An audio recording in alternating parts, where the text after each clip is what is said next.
Yeah, but that's the thing for the sub. Good job on the conversion. Heel, thank you for the sub.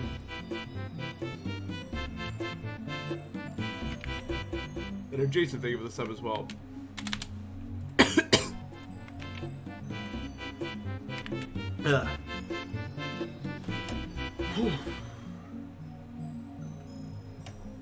Chargelli, thank you for the sub. Thanks, guys. I appreciate it. Hope you're all having a great day. Why at 10:30 on a school night? I'm sorry. I woke up at 8, so I thought I rested enough. I rested from like 1 p.m. to 8 p.m. and then I got bored and got up. I see Tara, thank you for the sub. Ugh. I got into bed at like 3 a.m.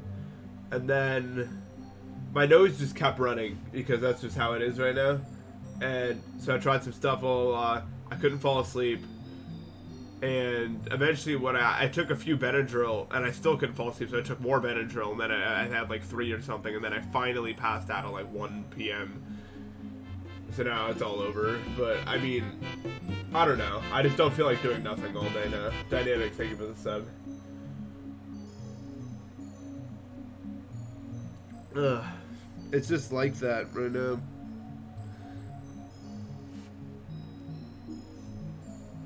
Okay. Let's play. No, we played it. Like Cat Mouse, thank you for the sub. No hat, man. That's like,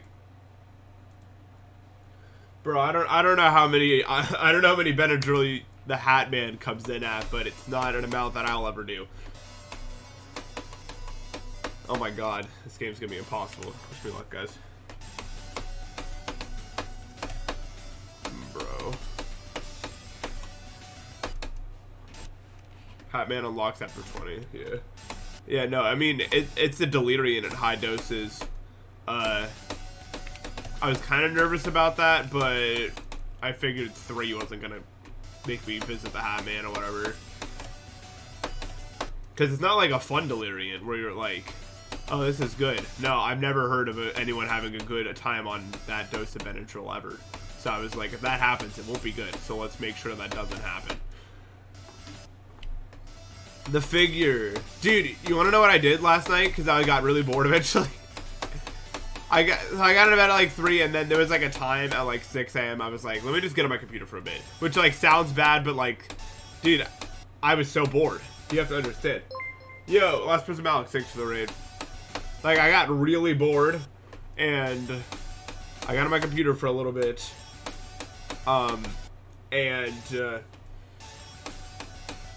I was nicked as the figure, and I went into Bed Wars Lobby 1, and I tried to get a doubles partner, and it was impossible. I actually did eventually do it.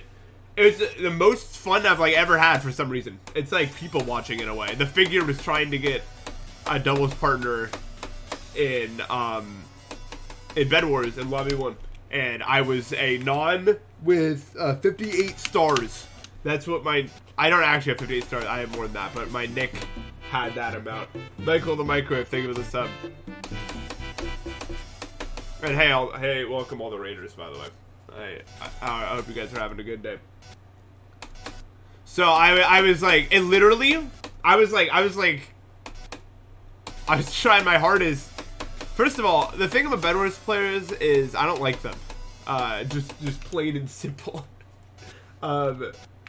Because not only when you're not nicked, well, I mean when you're nicked, and you try to ask for a doubles partner, not only will people ignore you, but they'll go out of the way to like demean you for no reason. And I was like, damn, these people are not good people. Like I was like talking to this one guy, and he was like, I need a doubles teammate. I was like, I'll do it. I'm pretty, I can do it. Blah, blah, blah. And then like a million people started dogpiling about like, you are not, blah, blah, blah. I was like, oh my god, these people are not nice people. It's just so interesting to me, dude. The average Bed Wars player is just really mean. Like, it's one thing to ignore a person, but to go out of the way and say, like, no one will ever want to team with you. It's like, wow. If I was actually a non-level 58, I'd be really upset right now. You know what I mean? Like, because, yeah, I was in that character at that point, so I was like, damn, I'm kind of mad about that. Even though I could just undick and then just do it, but I didn't want to. And then eventually, some, like, random level 2 was like, I also can't get a teammate. It makes me really sad. And then I'm like, you know what? Me and you were gonna do it, so I got that guy on my team, and then we won like 5 games in a row, and it was actually awesome. And then I went back to bed, but I didn't actually sleep, so I wish I kind of stayed on and played with that guy.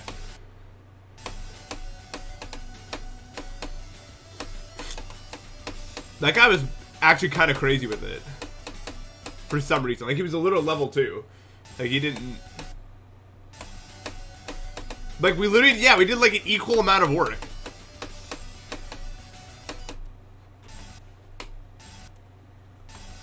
Dude, we beat this one team, and the people on it, like, had 20,000 bed breaks or something. And me and him were just like, haha, we're the best. Yeah, you guys gotta, sometimes it's just fun to just find some random person and just start, like, doing random stuff. And, like, that's one of the best things you can do in Hypixel, in my opinion.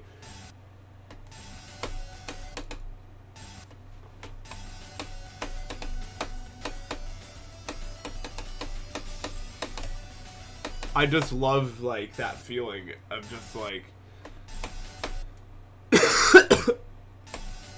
I don't know, just, like, linking up with some random guy and then finding out that guy's really cool, you know what I mean? Like, someone you want to hang out with, and then just, like, playing with them. That's such a cool feeling on Hypixel that is, like, that I think more people should seek out. But no, everyone is so, like, they have to play with someone who's just as good as them, like, has many stars or whatever. I think it's more fun to just play with random people. Maybe I just don't care, so it doesn't matter to me. You know what I mean? Either way, I had fun, man. It was fun. Then I went back to bed, and then nothing happened, and then the better drill, and then eventually.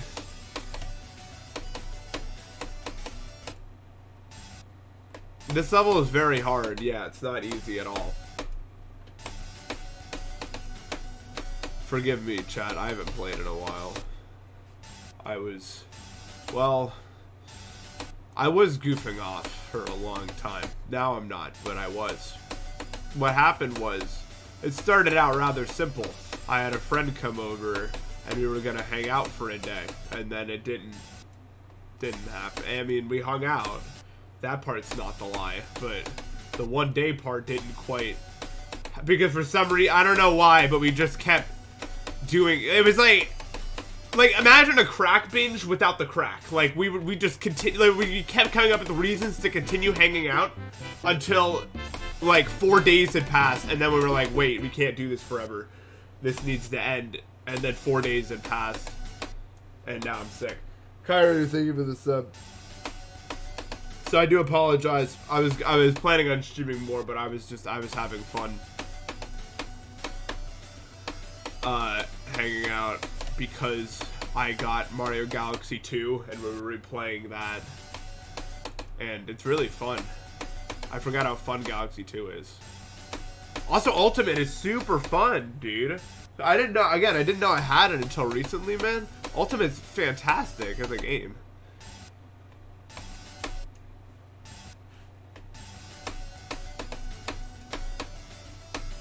I don't know why I didn't play it a lot. I think it's just Bridge gave me a new perspective on fighting games.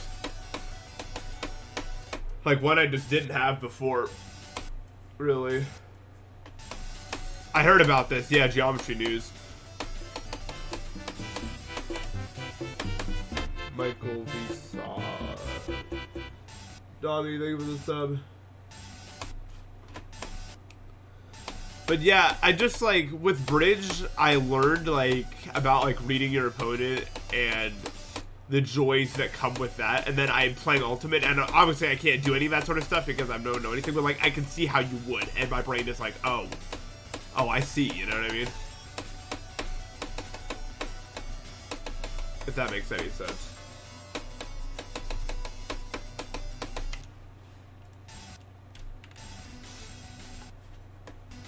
Vision, thank you for the sub. I got you addicted to block sumo. That's fair. It's like one of the, it's like TikTok for Minecraft. Like it's so addicting. It's just how do you like? It's so hard to pull yourself away from it because it's just so fun.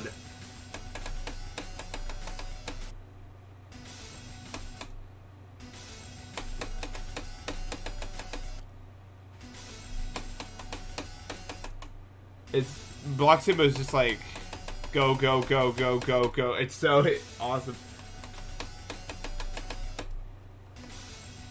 No, I think bridge is like bridge playing with someone that's your skill level makes a lot more sense. But like Bed Wars is not that skill based of a game. I don't care. Oh, it's so skill based because you have to do the. No, it's not. It's really not that skill based.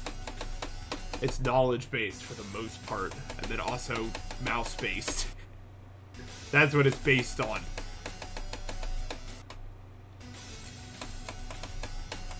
I do not have much respect for the Bed Wars community, I'll say it.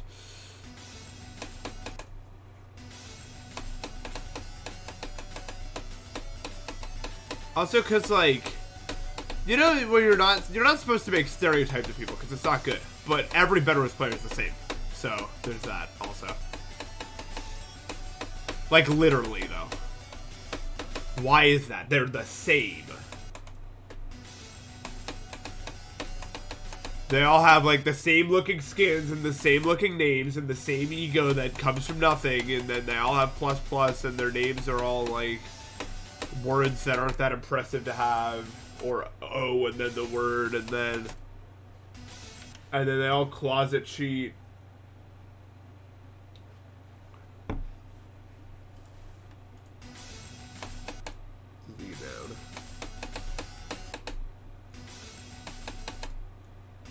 But they all die. Yeah, it's just like, ugh.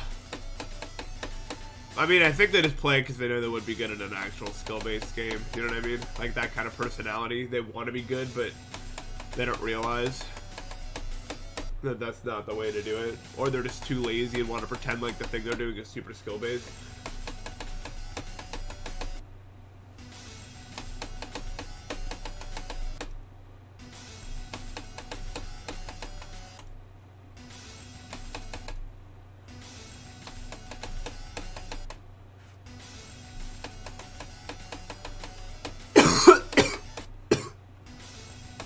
I don't know, yeah, but it's like they're all the same. But why?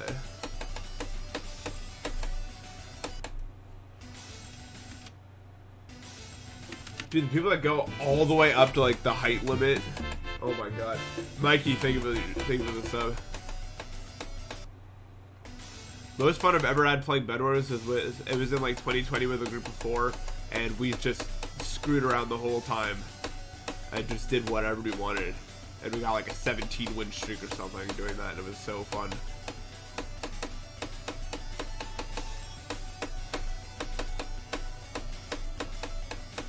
I don't know, like the concept of doing really dumb stuff is way funnier when you haven't lost in 15 games. I don't know if that makes sense. It's like when you're in a 15 game win streak and then you spawn and the entire base is covered in water and pop-up towers, it's really funny.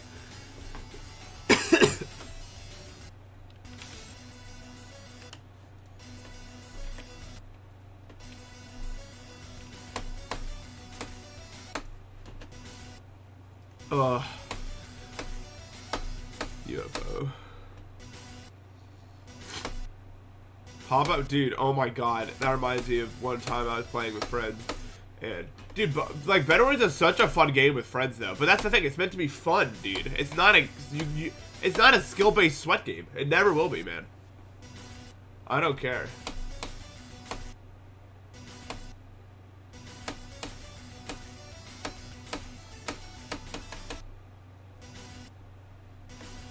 Ugh. The hover towers are awesome, man. Dude, I still don't understand why Magic Milk. Magic Milk shouldn't even be an item.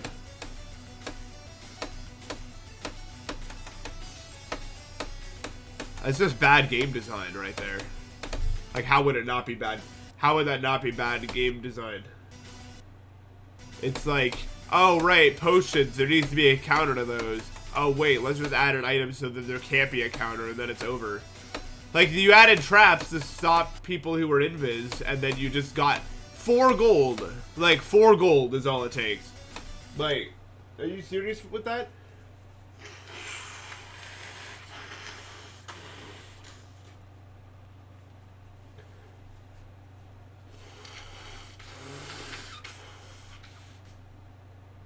Like, in what universe is that skill-based? I don't look at that and I go, oh my god, what a good player they use, man. Like, you can take down any team you want with that.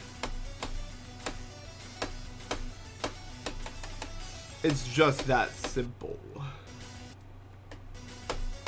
I have to, Matt, because of the clause. Do you know about the clause, Matt?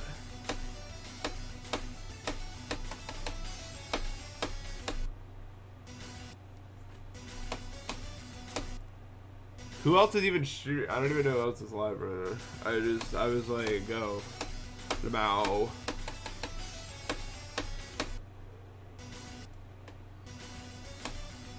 Oh, you do know about the clause.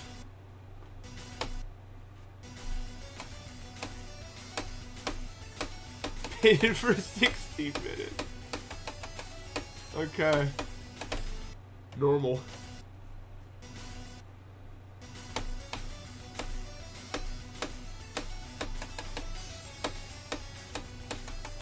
I just realized I don't know what I'm doing here at all.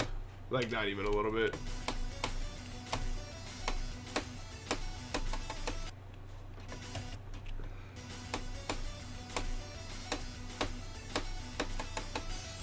But yeah, I think this is a new hobby of mine, to just go into Bedwars Lobby 1 when I'm bored and then try to get someone to play with me while being there. It's just fun for some reason. It's like people watching in a way. You know what I mean?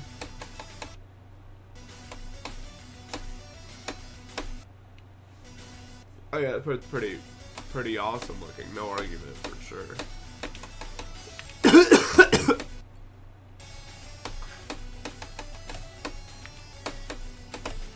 Like that, yeah. No. I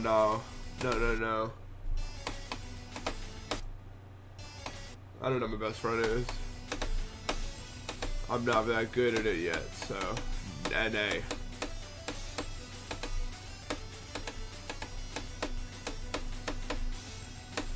I think it was like that to the end, like 66 to 100 or something. Kind of a crazy run.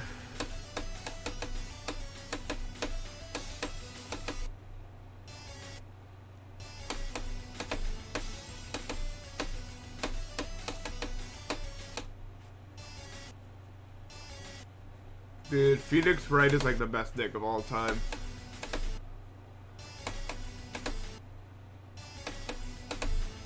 I don't know what to do.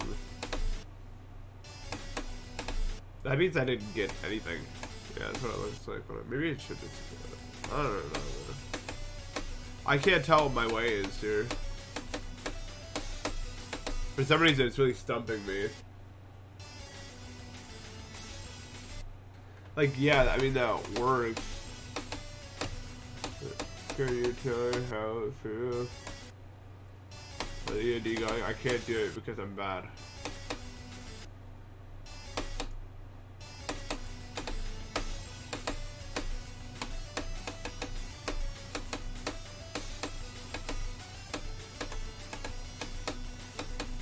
This is so hard. This part of difficulty just relies on timing. I mean, I guess, but what doesn't really, right?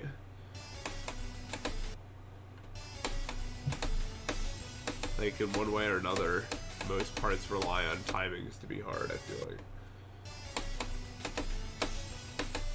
I mean, I guess there's something to be said about this being different than, like, a really fast sweep, or, I mean, it is different. But at the end of the day, it's all timing. It's just, like, timings, plural, or, like, usually more, like, stuff like Oblivion or whatever.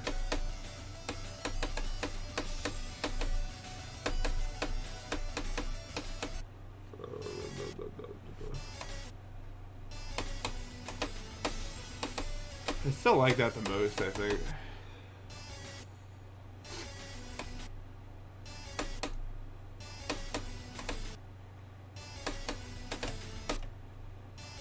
I just need to get like really high up there. Like that ish.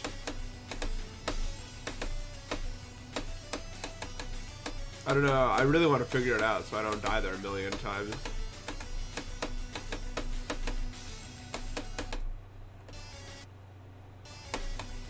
Yeah. I mean, I'm better with timings than I am other stuff, which is why I was able to beat Oblivion and not...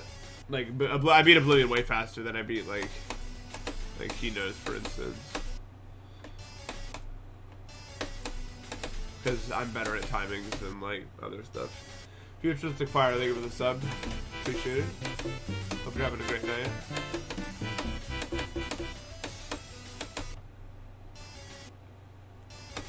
Yeah, Oblivion's pretty, like... Nah, it's not so bad. Like, it's just doing it all is really hard, you know? But I think almost anyone can do Oblivion. It just takes time.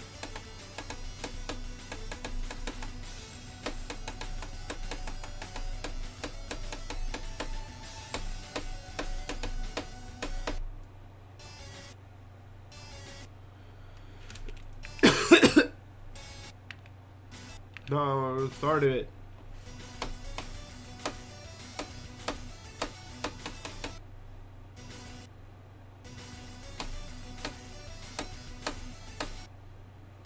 You're right. Every level is harder than it looks. I mean, not every level. Some is easier than it, especially if a level is mostly buffer timings, and you don't notice. If you don't notice that, then you know. Did Doggy drop Silent Clip Step? Yeah. He dropped it in a way, I guess.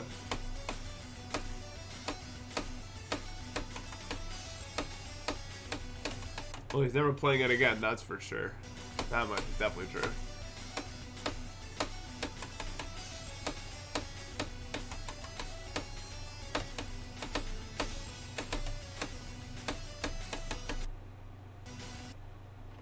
Buzzrun is probably easier than it looks. Yeah, that's a good example.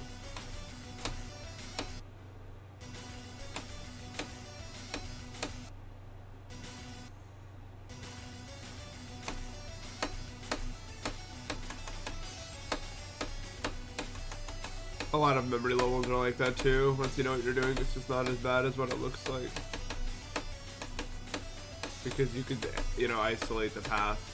And it doesn't look so, like, impossible no more. You know what I'm saying?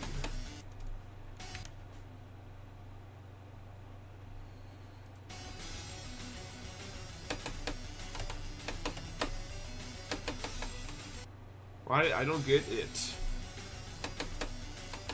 Why that happens.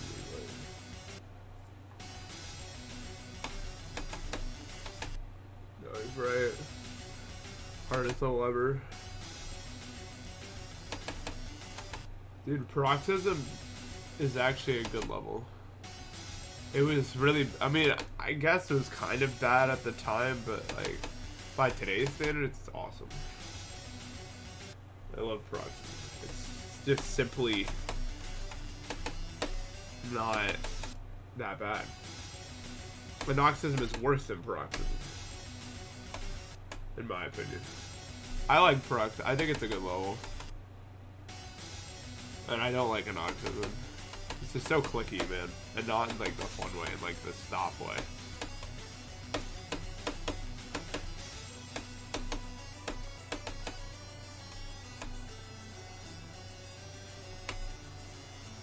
I guess I'm the only one who likes it, but I do like it.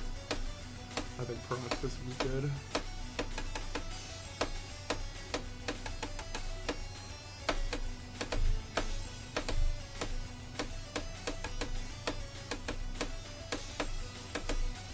Oh. What a shame.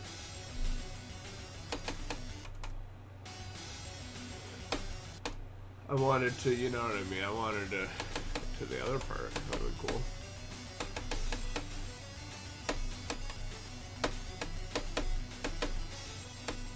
They should really buff that wave. It's too easy.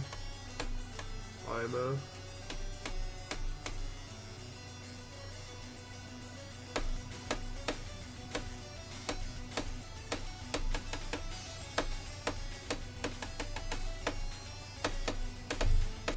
I knew it the moment I did that. I was like, that's bad. Isn't it bad there? And then it was bad.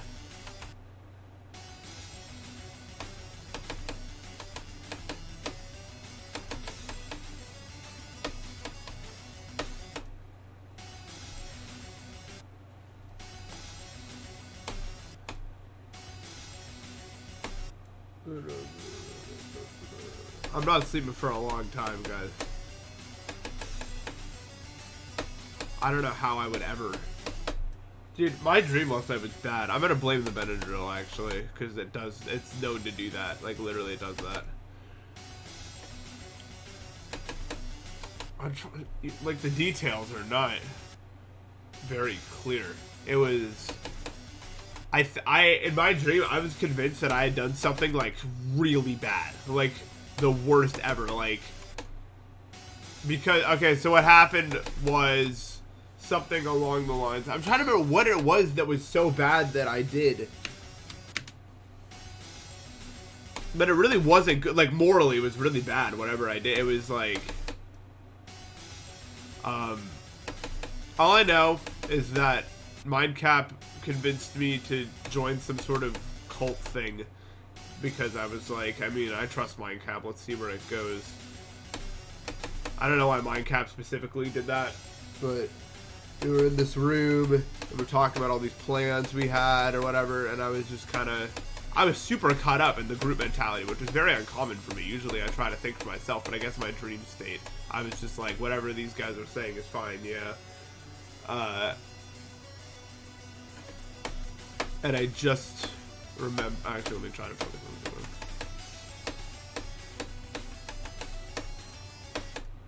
one. Okay. I just remember that, like, we were going to do some, like, I don't even know. We were going to make some sort of protest at, like, some event, but it was, like, really bad. Whatever we were arguing was really bad, and we were like, advocate. I'm sorry, I can't formulate it, but what I do know is that we all dressed up in, like, robes and went to the place, and my hair wasn't covered, and I didn't know that. And they were just like, all right, we're going to walk to the place, we're going to do this. And we went down these long, twisting corridors, and I didn't realize that we were actually going to be at the place where, like, the entire public could see us protesting until we did. So everyone saw my hair and knew it was me there. And whenever we were protesting, it was, like really, really bad. And I really didn't realize until right then. And I was like, uh-oh, it's over. I messed up because I'm now affiliated myself with this group. And I didn't realize that this is how severe this was being taken. And so I thought I had done something just outright terrible, and my entire fan base completely despised me at that point. And I was like, this is not good. And I just didn't know how to go about making an apology, so I tried my best to make a video. And it was hard for me because I realized that in doing so, I was giving up Return Zero because I was going against Mindcap's wishes there. But I was like, this is the price I have to pay, right? I mean, my audience deserves to know everything that happened, and that I'm working to make things right. So I grappled with this decision. I finally decided to make the video and basically give up on Return Zero because I wanted you guys to, you know, feel like you could trust me again, even though I really couldn't repair that. And I literally thought I had done this all the way until I, like, woke up. 5 minutes after I woke up, I realized I didn't do any of that. But it was really not fun. Like, to really genuinely believe that you've done something really bad without even realizing it. Like, I believed that I had committed a moral sin so great. Until, like, 5 minutes after I woke up, I was like, wait, that didn't happen. No, I'm still fine. But I guess it always shows just be careful, man, you know? Like, always make sure you're asking questions about what's up, and don't just, like, even people, like, I trust my comment, like, why would a dream ever affect that? But I think it's also just a good reminder that, you know, even people that you trust 100% may not always have your best interest in mind, and you just always got to be careful. I wonder what I was protesting. I literally can't remember. It was something that wasn't actually that, like, bad, but in the dream, it was, like, the worst thing you could ever do. Does that make any sense? Like, all I know about it is that if I did something, if I protested that exact same thing now, you guys would be like, that doesn't matter. It doesn't, like, it was nothing. But in the dream world, it was like, you protest that, you're going down. Like, it's over. It was one of those situations. I think it had something to do with cheating on tests.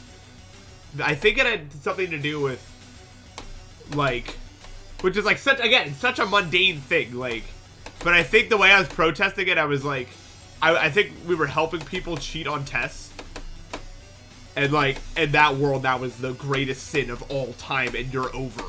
Like, so mundane. But in that world, it was not at all.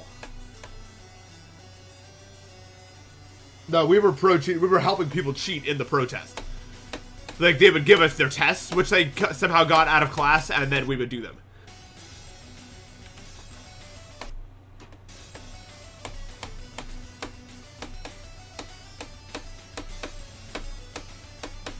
Wow, really? I actually can't believe I just, like, did that first try. That was awesome.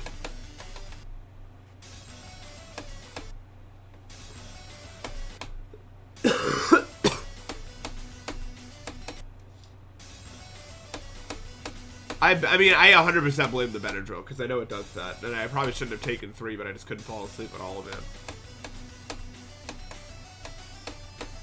My nose was just running. It was not like I couldn't fall asleep in the mental way. My nose was running so hard that I couldn't allow myself to sleep.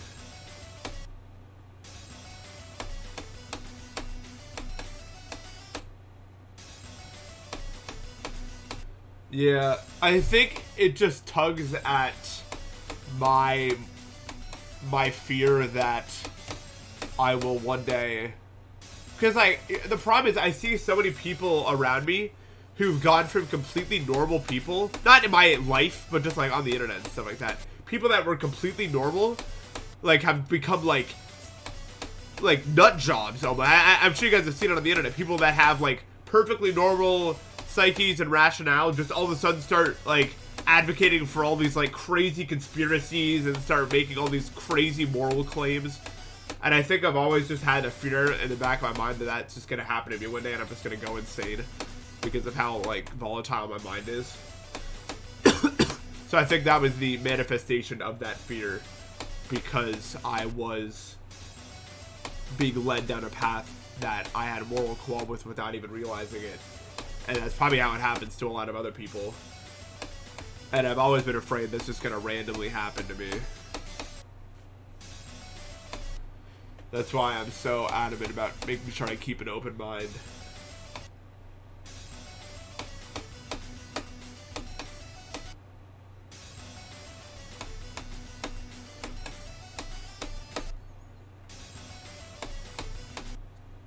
For real.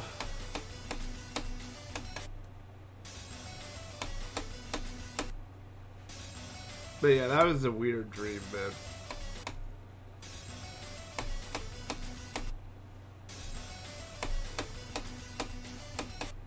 I just hope that in the future, I'm still what I consider to be sane. I don't know why I wouldn't be, but who knows? I mean, what happened to them, right? I mean, you guys hopefully will all keep me in check. For now. As long as we're all together here. What is that one Alpha Helix?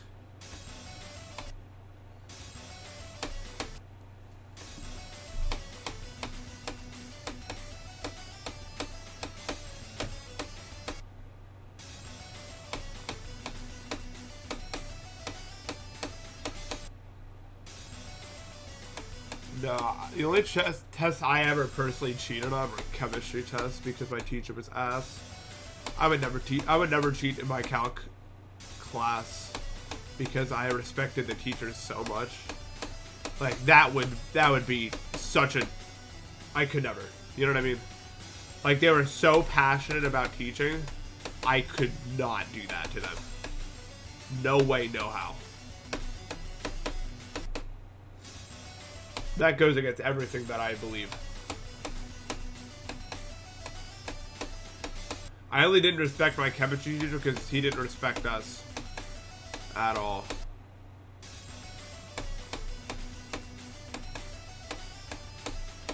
Like, half the classes, he wouldn't even show up. He wouldn't even, like, be there. And it wasn't because he was, like, sick or anything. He just didn't want to. So I felt kind of neglected, I guess. And he just wasn't filling in the holes. Like, I had questions that he just wouldn't answer. He'd just be like, I don't know. Even though they weren't that complicated, I had to, like, Google the answers myself.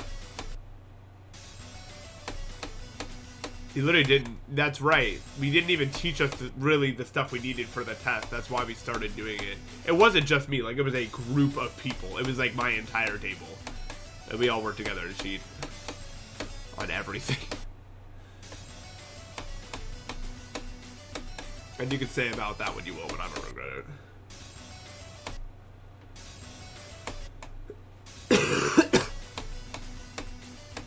But, like, to cheat on a test with a teacher that gives you everything you need for the tests, I could never.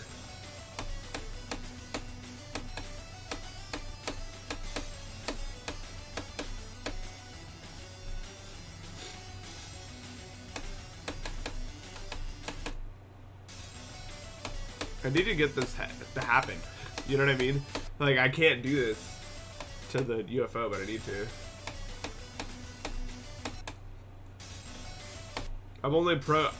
Look, here's the thing. I'm only pro cheating when I'm not learning. I love learning. More than almost, I guarantee I love learning more than like any of you guys. I promise. Because that's how I was raised, man. There was a science, has anyone ever been to COSI here? I doubt it. But like, goddamn if you have. My dad took me there literally once a week. When I, like, from a very young age. That place is like a second home to me. And that place is just a gigantic science. I've had multiple dreams on that place, how much time I spent there. It's a gigantic science center with, like, everything in it. I love learning so much.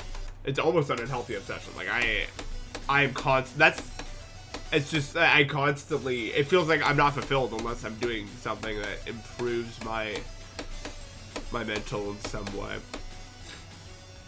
Am I the type of guy that invites a teacher for homework? No, just because I'm like teachers doesn't mean I'm an asshole. I'm not gonna be like, you forgot the homework. Like, I'm not gonna do that.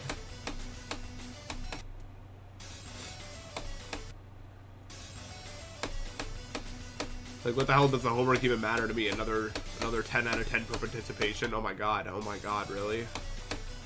This changes everything. I just do the homework because I want to learn it. You know what I mean? Whether or not the teacher takes it or not really my business. School makes a lot of us think we hate learning when we don't. Just do Khan Academy, man. You'll learn that you like it, probably. Also, if you're ever in the Ohio area, go to COSI. You will not regret it. I really need to find someone who's been there and then talk to them about it. COSI's the best. It's the best place ever, really. I mean,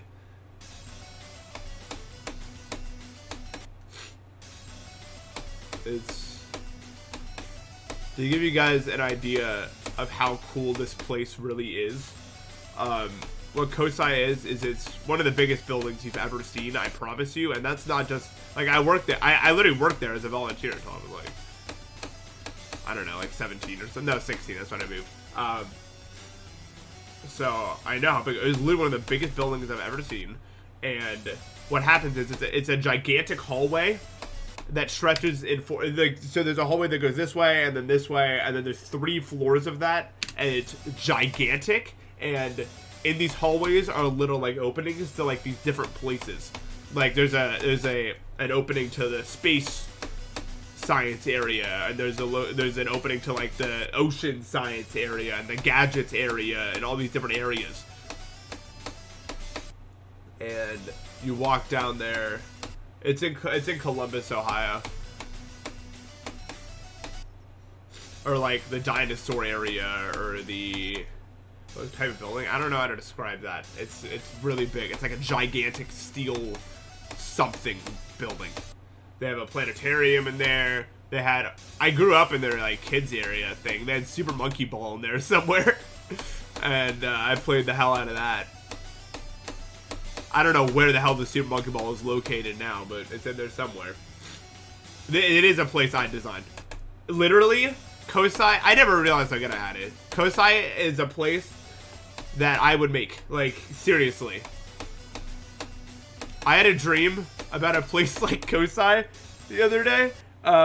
It was like the exact same concept, like a science center, but it starts out as this like giant like dome place, you know? And then it closes at 5 and opens at 10 a.m., which is, I think, Kosai's exact hours, by the way. And it starts at 10 a.m. like this, and then it gradually gets smaller and smaller as the day goes on, and like they change the exhibits around so it matches the smaller place until like at 4:30 it's like this big and like 5 people can stand inside of it, and then it just when it goes down to this little sphere like that's like this big at the end of the day, and then it balloons up to the size of whatever at 10 a.m. and then that repeats every day. That's what my brain came up with as a place.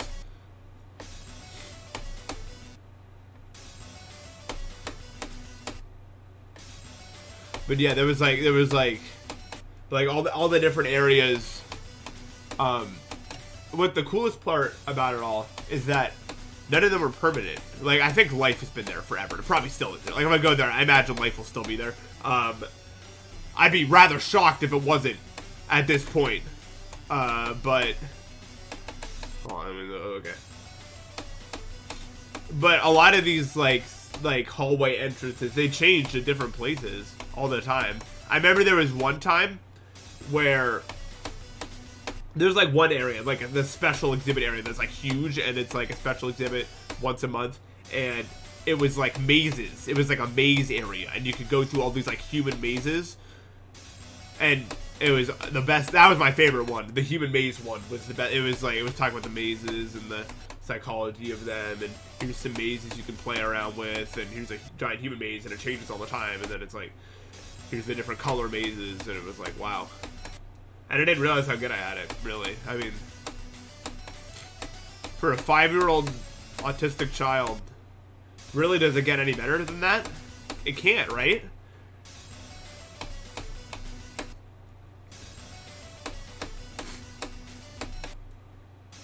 Kosai exhibit ranking. I'd have to look through all of them. I mean, the best one out of all of them was Adventure. But even if you guys had been to Kosai, I think most of you guys would be too young to know what that even is, because it closed down when I was like 13. But what Adventure was, is it was this other giant area where there was like, it was this giant room with all these puzzles that you'd have to solve, and there were like slides and rooms where you'd have to like dodge lasers, and you'd have to like get all of these like runes, and then there was this like central area where if you input all the runes, it said you go into this room and all these like animatronic like Stonehenge like shapes would start talking to you about all this crap, because there was like this overarching story. I don't know who the hell designed this exhibit. Not someone. They were not sober probably when they made. Like, it was weird. But there were like all these like hidden slides, and there was this one room where gravity was like this, because they just designed the room like that so they messed with gravity. And you'd have to solve all these. There was like runes on the walls, and you would have to decode the language of the runes on the walls, which is awesome.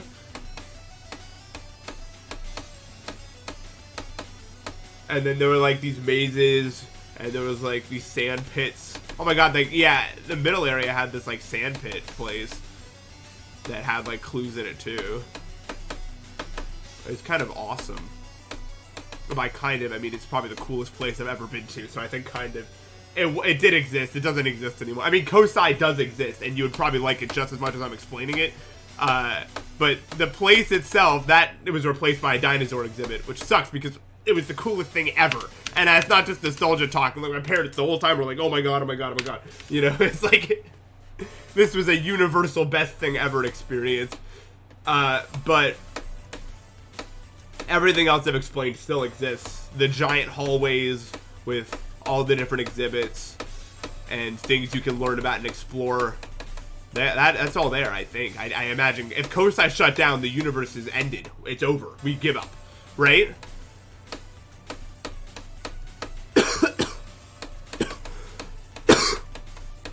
I will not live in a universe where Kosai doesn't exist. I refuse.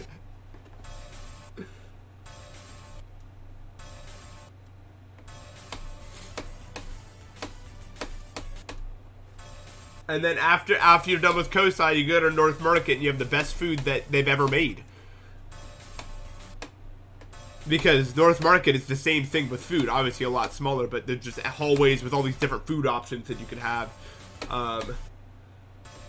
And it was the best childhood I could have ever had. I was so spoiled for such a long time because I didn't realize that. Like, literally, I had the perfect life. Now, obviously, if it stayed like that, I would have been a brat probably. But I mean, my grass allergy and everything that came after 2018 really put me in my place. You know what I mean? But like, God, you went to North Market? Well, then have you not been to Kosai then? Because you're in range, you better go. I mean, I promise it's not just for kids. I like, it's for everyone that wants to learn. The only thing that's for kids is the kids area, which is for kids. That's on floor. Dude, I have the layout in my head. No wonder I dream about it so much. I mean, I only walked around a million times when my brain was developing. That is how you remember things. I think every human being alive should go to Kosai. I hope it's still as, like, I mean, it's only been, like, what, 5 years? I guess 5 years is a long period of time. But I doubt it could have dropped in quality that much. Like, ever.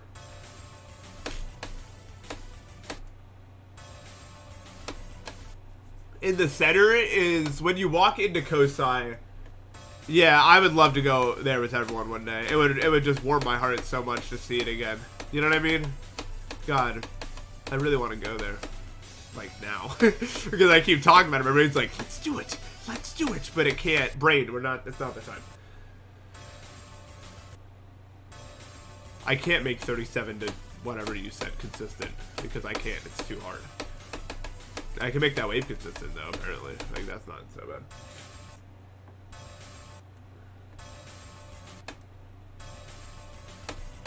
But yeah, the life place is really cool. Oh my god, I just want to go there again. I need to talk to someone that went to Kosai as a kid too, because there's so many exhibits that don't exist anymore. Dude, Space used to have this one corridor. I think they had to remove it for like actual safety reasons, because oh my god, it was the trippiest thing I've ever seen. But they had this one corridor where you'd walk on this path and they would have like these stars rotating. Like, so you'd walk on a path and below you and above you, they would have these like stars rotating like this really fast around you as you're walking on this pathway, and like it literally looked like you were like warping through space. Like, literally, it made no sense. What? But I think they had to remove it for safety reasons because it was too insane. It was like it was stupid powerful.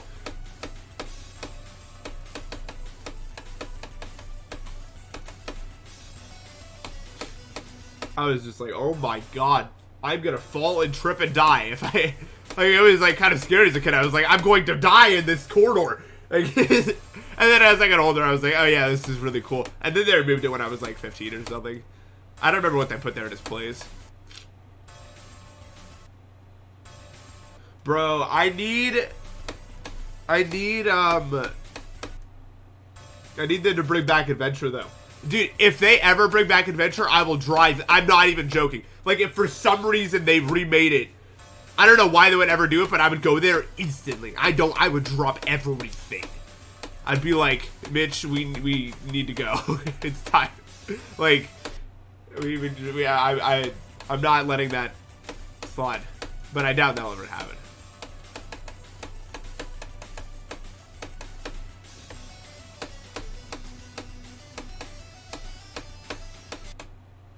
I mean, yeah, that's all my dumbass would be thinking about all day, right? You know what I mean? Like back when I was a kid, I was like, damn, we need to go back there. You know what I mean?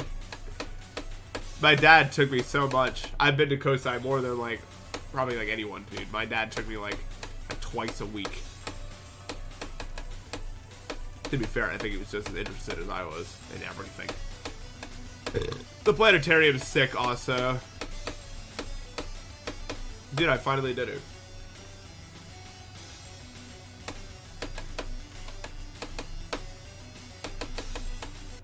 Oh, why?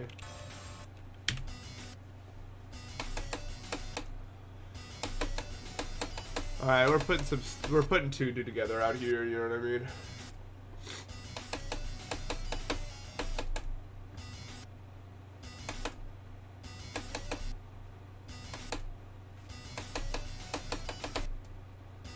I wonder if I looked Kosai up on like Google Images if I just remember everything.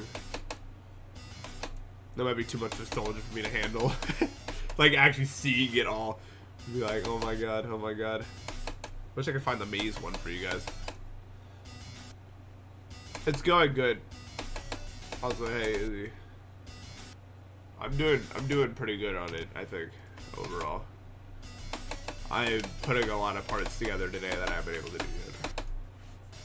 Yes, very fun.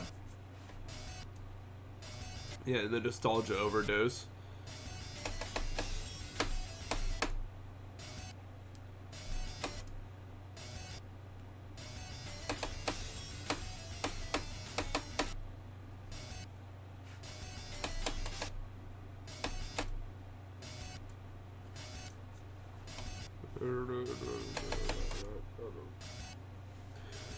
Yeah, I just don't know if Kosai was like is like still the superpower it was, because it was the best in the country when I was a kid. Like, so was the zoo also. God, how did I have it so good?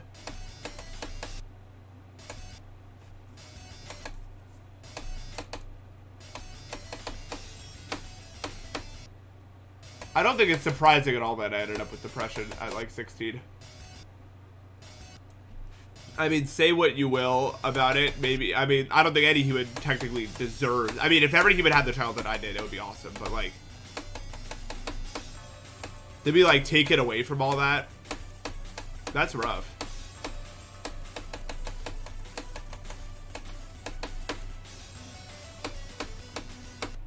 I guess my brain just couldn't handle it. Because I started forming depression when we moved. Because we went from that to nothing is around at all.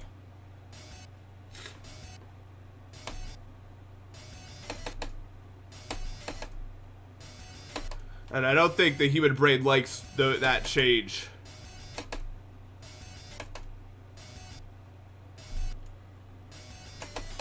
But I mean, the damage was already done. I think the kind of person I was going to be it was formed then.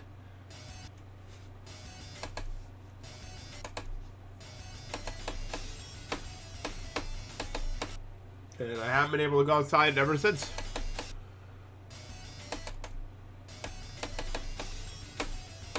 But I am not depressed now, which is good. It's just been so many years, you grow to accept it and enjoy the joys you get in here, which there's a lot.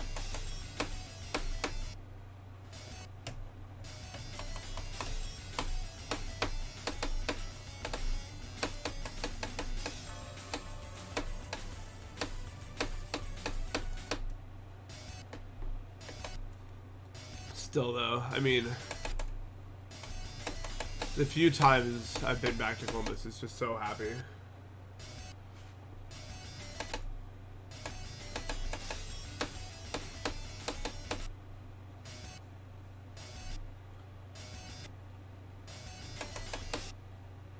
When I think nostalgia, I think of a very specific place.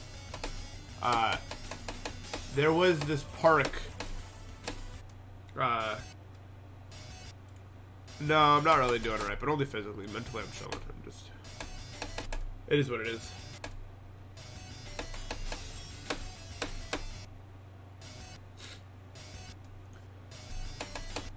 When I think nostalgia, so where I lived, there was an endless sprawl of places to explore, like within a 15-mile biking radius of my house. And as I got older, I started to branch out from that. I used to live in Dublin, which is a suburb of Columbus. It was like 30 minutes away. And I was in this very nature-esque part of it. So there was like these million different paths you could take away from my house to these various places. And so I took that path more and more as a kid. As I gained access to a bike, I learned more and more about my surroundings.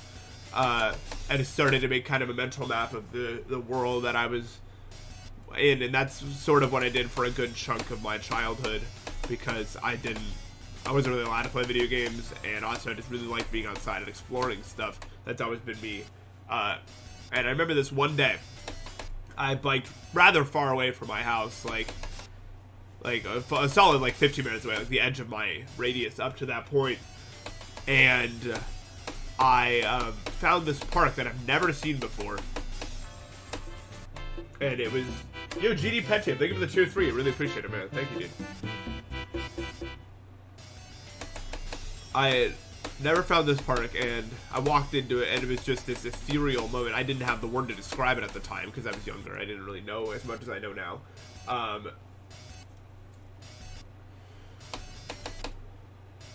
actually planning a meeting. I know you guys are surprised, but I'm really trying to push myself more lately. I want to be more than I am, and I'm not getting more than I am, just messing around. And also, I just like this level a lot.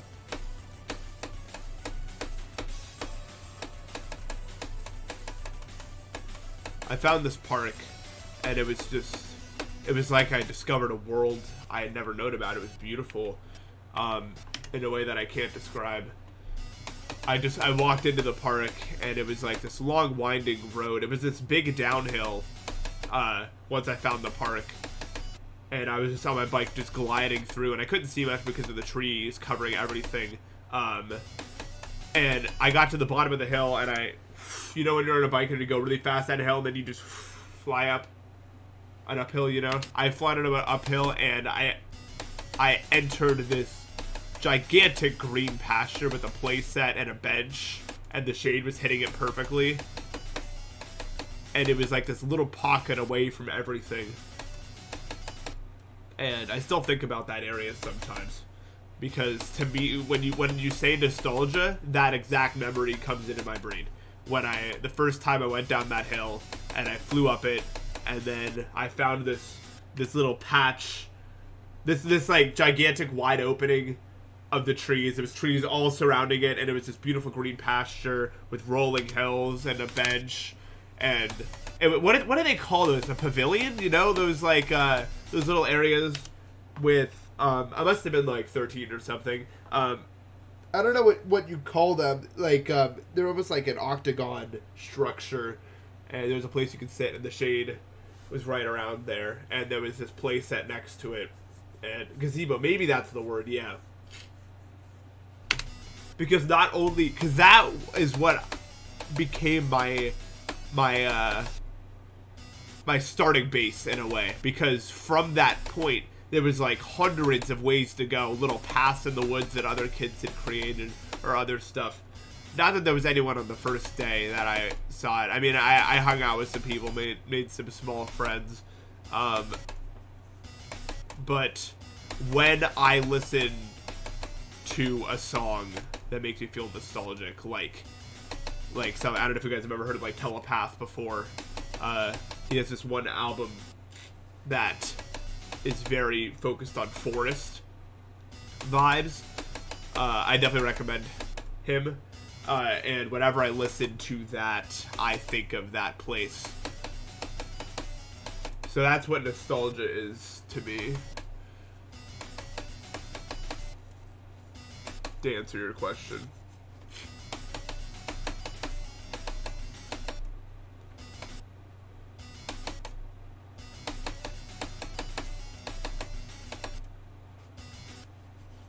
God, I'd like to go biking again. That'd be fun, but I can't. Every time I go outside, I just overdo it, man. I always overdo it.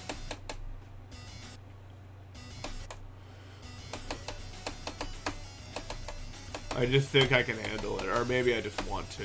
I don't know. Some innate desire to continue being out there. The name of the artist is Telepath. I mean, I'll toss up. Where's my Spotify at? I was in. Can you guys see it? Telepath. This guy right here, and it's this album. Very, just I don't know. I have a connection to this album, I guess. It speaks to me. And I've been listening to it more lately while I've just been sitting and thinking and all that.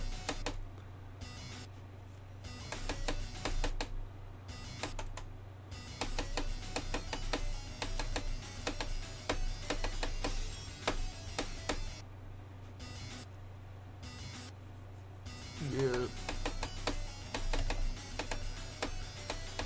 But yeah, I long for the outdoors, I think. But they humble me a lot. I mean, one of the most painful things I've had in recent memory was Thanksgiving Day. I couldn't go back to my parents because, as you guys know now, I got into a car crash, and that was in October. So I couldn't get away to get back to my parents for Thanksgiving, so I hung out at a friend's house. And we decided after the Thanksgiving dinner, which was awesome, by the way. Wow, it was so good. I don't know. For some reason, dude, like, Mitch's sister made the turkey. And normally when I eat Thanksgiving dinner turkey, I'm like, oh, okay, you know, you kind of have to because, but, you know, usually turkey's too dry, you know? But for some reason, this was like the best turkey I had ever had. I was like, oh my, and it was like her first attempt at ever making one, and she made like the best possible turkey. I was like, I was losing my mind. I think I was cracking Mitch's family up because I just couldn't stop talking about how much I liked the food. It was crazy.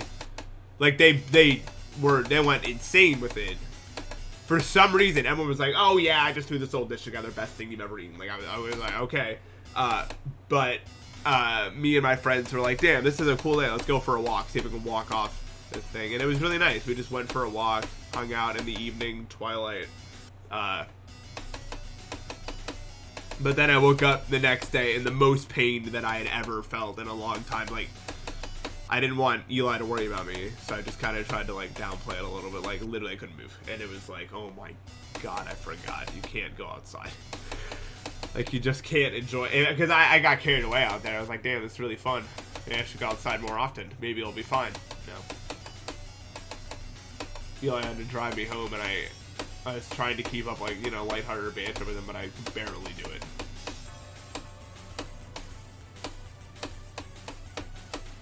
I got in my bed and passed out until, like, 8 or something. Damn. Not bad, though.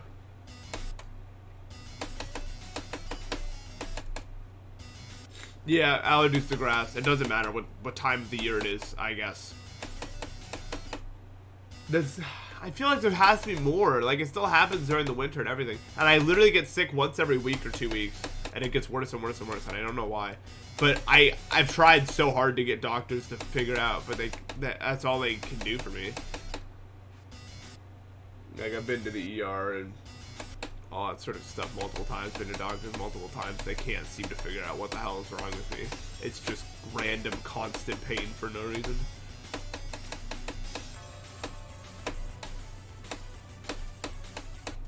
It's a mystery. You don't have to feel sorry for me. I have a much better life than a lot of people, and I'm very grateful for it.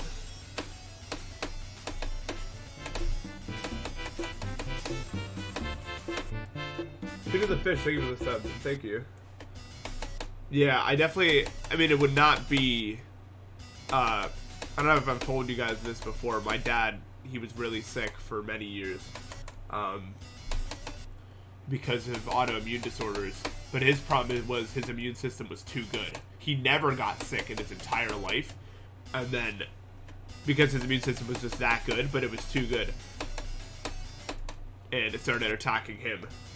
And that's when he got really sick for a while. Now, I don't think I'm going to have that problem because my immune system can't even stop the common cold every time I come into contact with it, which is why I think I have the opposite problem. My immune system is the worst.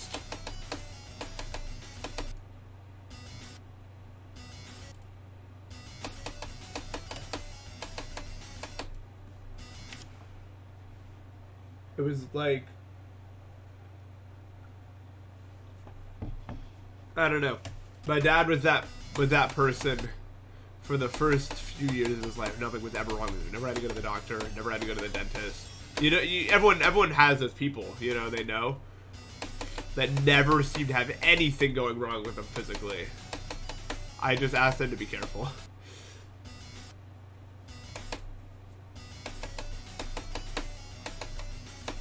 Because a lot of people like that, when they start actually doing issues, they're like, well, my body will handle it, it'll be fine. And who knows, maybe if my dad had gone in sooner, things would have been different, but I don't blame him for that at all either. How could he have known?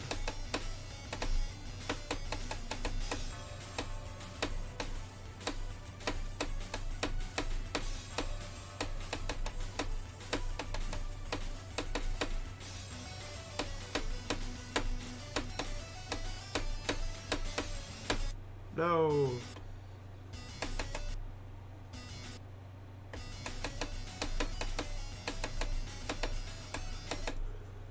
That was a good run though, yeah. I mean, almost to that part from here is not a joke at all.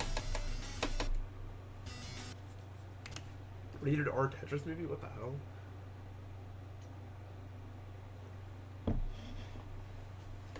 But yeah, I mean that's a good lesson or takeaway though. I mean, if you're able to go outside a lot, you definitely should do it. There's so much to explore. Unless you live in a place. I mean, honestly, a lot of depression. This is kind of a leap, but just with the way that we've focused on more car-centric designs for the world, a lot of people live in areas where there's nothing to do outside for them. They kind of have to stay inside, or they walk outside into like a city. You know what I mean? That doesn't really have parks or anything anymore, just giant parking lots and other such things.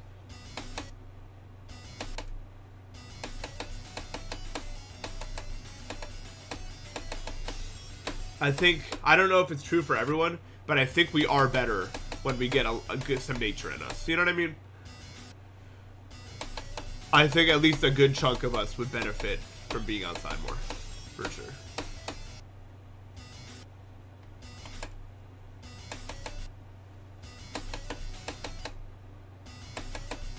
And I'm not trying to sound like, I don't know.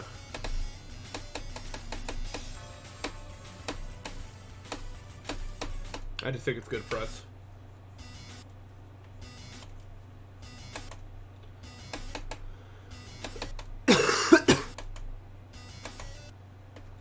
What time is it? It's almost midnight. I was lucky. I have dinner in my fridge because I got a large dinner for myself last night, but I couldn't eat it all because I was sick, and you know when you're sick you can't really do it. Yeah. That's where my prom is starting to come into play. I feel like I have to sit inside all day nowadays. I guess it's been that way since 2020, yeah.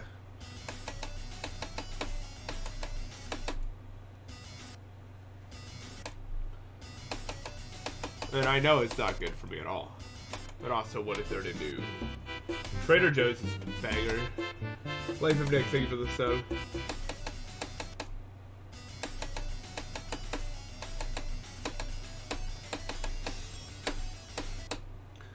I know that I should probably go to the gym more, but for some reason, I can't do it. I can't exercise inside.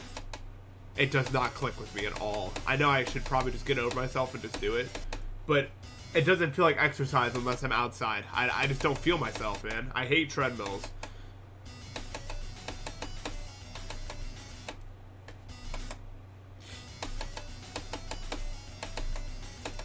It doesn't make me feel any better to work out inside than if I just didn't do it at all.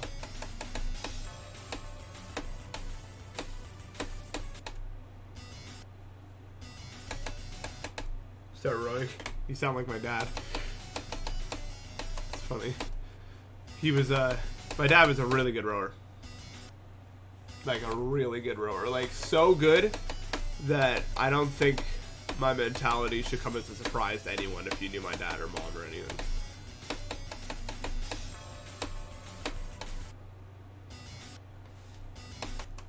One of the first conscious memories I have is him winning like the world championship or something. He has this whole medal of awards and stuff. And that was after all the stuff, so lol.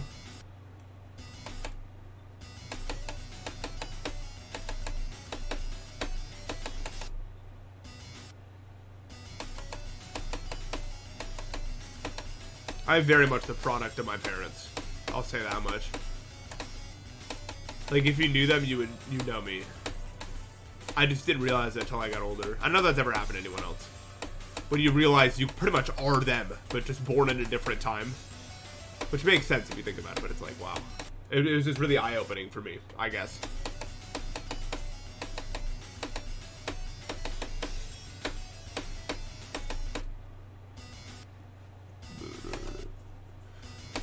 A lot of people are the opposite, yeah.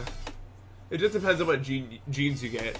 Like, I think my brother is a lot further removed from how my parents are than I am. My parents used to think that... both me and my parents used to think we were really different. But... can't say that's true now. Because here's the thing. My dad has always... My dad, even from a young age, has always wanted to try to be the best at, like, everything just for himself. Like, he was a really good baseball player, one of the best rowers ever, one of the, I'm trying to think, he was one of the best wrestlers ever, I almost forgot, he was insane at that. That was just what he did, he kept picking stuff up and trying to get really good at it just to do it. And my mom is always, my mom has, like, the exact same, like, at least my dad almost resembles a human being. My mom is like me, in which, like, she'll like, you know, go for a goal, devote everything to the goal, and then the moment it's done, to start another one like it's nothing. And really, I'm just all of that combined at the end of the day. I'm just stuck inside. My physical, no, they're both very physically strong. I don't have their physical genes. I think those more went to my brother. But mentally, we're almost indistinguishable if you put us all together, really. And realizing that really made me understand them a lot more.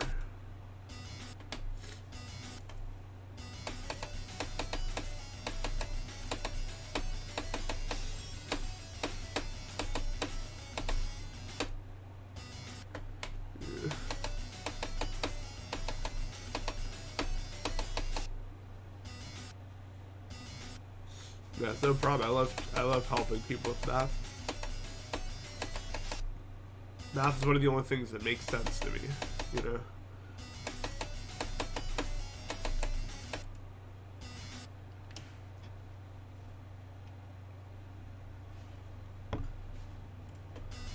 I don't really like poetry. I got bullied for it, though, so I stopped trying. Not because, like, oh, wow, I feel so self-conscious, they're making me step down. I was just in my senior year, and I really didn't want to get into a conflict that would cause me to be held back or something. Because in that year, I didn't care about anything at all. I would have gotten into a conflict. I was about this close.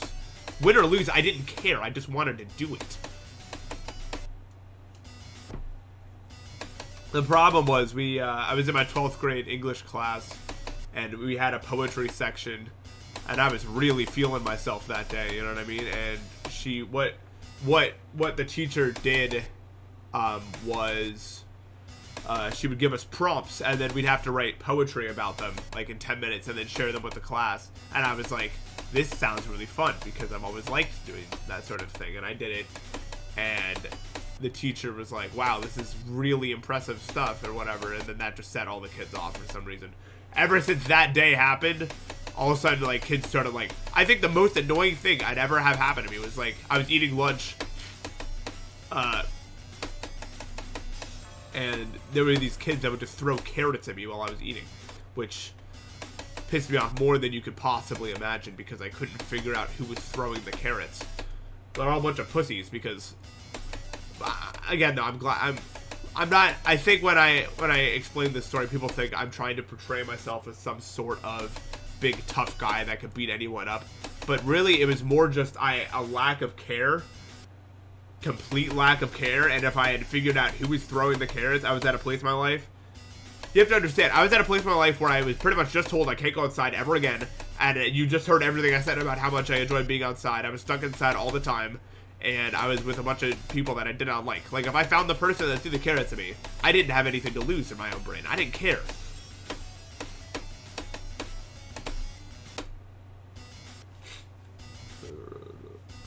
That sounds awesome.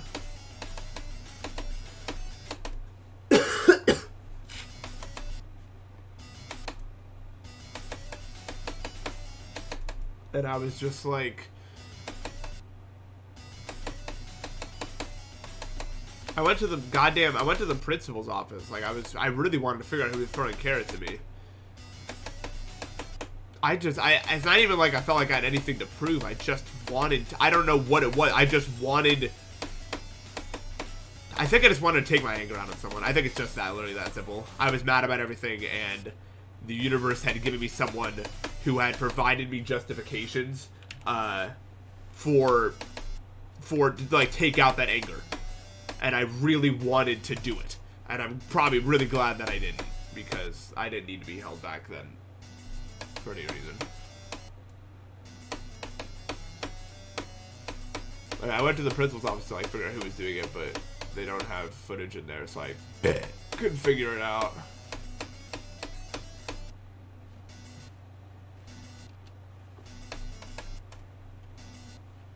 Nice. Let's go. I did tell the carrot thing in a Glide video, yeah. And I've changed so much. Not in, like, personality-wise, but that was just so long ago, man. You know what I mean? So much I hadn't done by that point.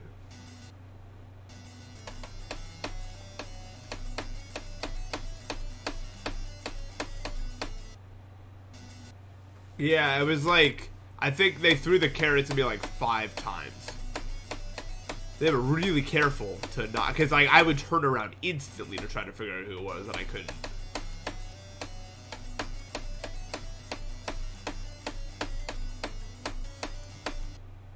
Which, I mean, that probably made them laugh, because they were like, oh, look how mad he's getting. But no, it was more just like, if I find you, it's over sort of situation. But I don't think they realized that.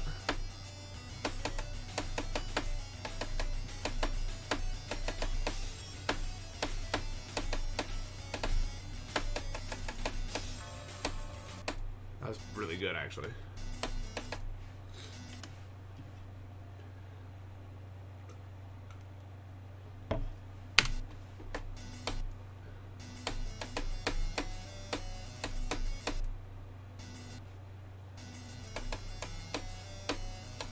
It's always like, even now I have a problem with it, like people who like will go on like alts to harass me. Just say that to my face, man. Otherwise you're just self-reporting on how much, like, on how self-conscious you are, you know what I mean? Like, you're not gonna offend me, but you are gonna make me really mad at you, because you're just, I don't know, just be yourself, man. Like, if that's how, if you genuinely want to talk trash, do it on your real account instead of the fake one. Yeah. It's just a self-report that you have no self-confidence. And I'm obviously not going to take anything you say seriously if you're going to do that, because you're not saying it. Yeah, literally.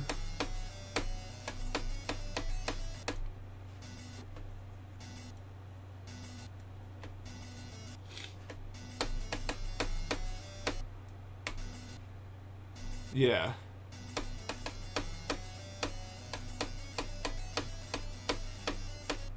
I think you're a whole ass loser if you do that. We made good progress today, by the way, so far. I think we'd all agree, yeah? I mean, a lot of these runs are really solid stuff, and I think figuring out this wave would be really good, and then I could probably start trying to get summer from the beginning. I don't know.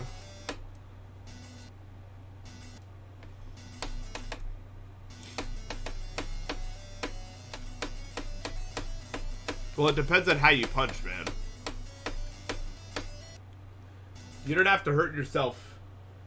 Just don't, like, if you guys are ever going to punch anyone, just make sure you don't, like, hold your thumb in like this. Keep the thumb out. Don't do this. I see a lot of people doing that. You'll hurt yourself a lot if you punch, like, holding your thumb like this. Yeah, you're going to break your thumb. Make sure you keep it loose. Not that you should punch anyone, like, ever, but I don't know. Also, remember that you can get a lot of power. A lot of people, like, caveman swing as if this is gonna give you more. Like, as if winding back is gonna give you any more power. Also, you can get a lot more force without as much, like, pain on you if you start punching with your hand up like this, and then about like 3/4 of the way to their, like, whatever you're about to punch, you rotate your fist, and it gives that extra little, like, bam.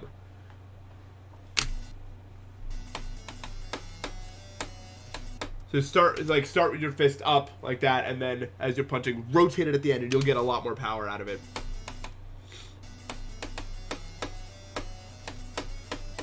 And you won't hurt yourself as bad because you don't need to put in as much. And that's satisfying when you get a punch like that in.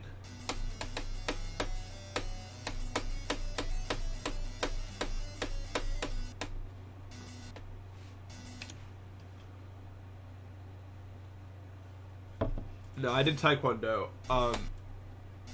Yeah, I mean, yeah, the real lesson is use your legs, yeah.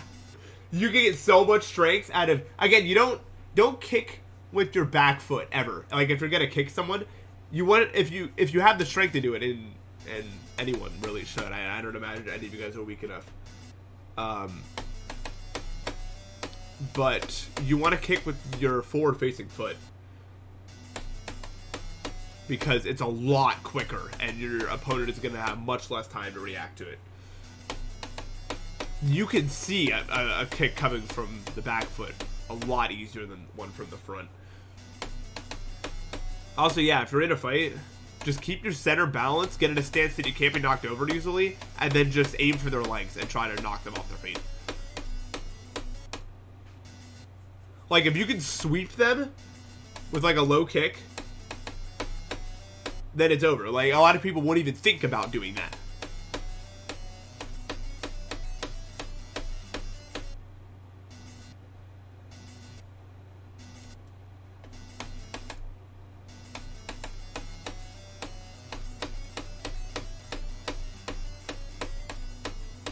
I didn't start Taekwondo to learn how to fight. I just wanted to learn discipline, really. It was another thing where I wanted to strengthen my mental strength.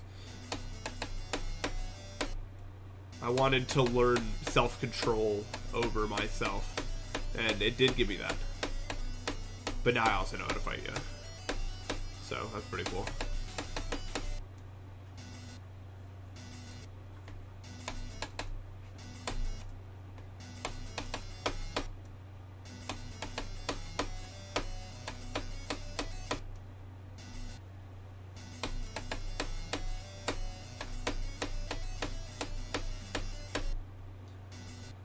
The real thing that feels like it should be satisfying but actually hurts like hell is breaking boards. Oh my god.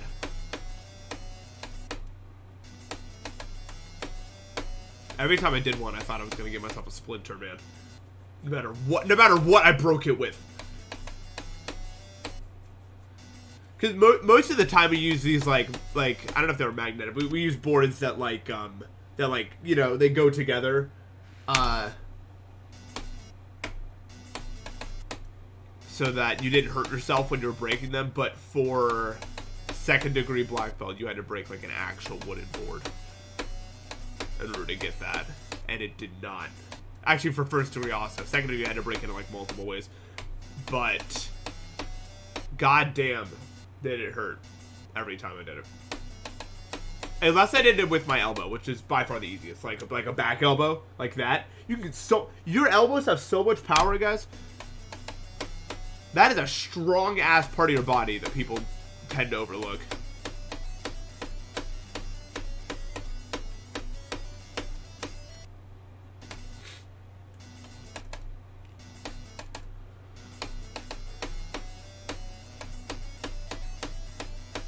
Very useful, and you're much less likely to hurt yourself with anything if you ever use that.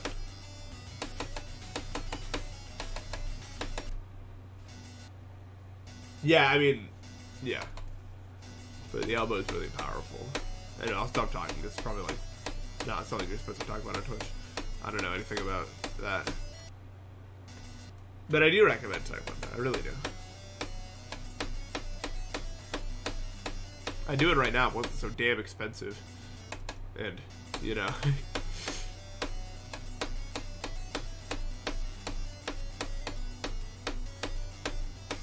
I ain't exactly a millionaire out here.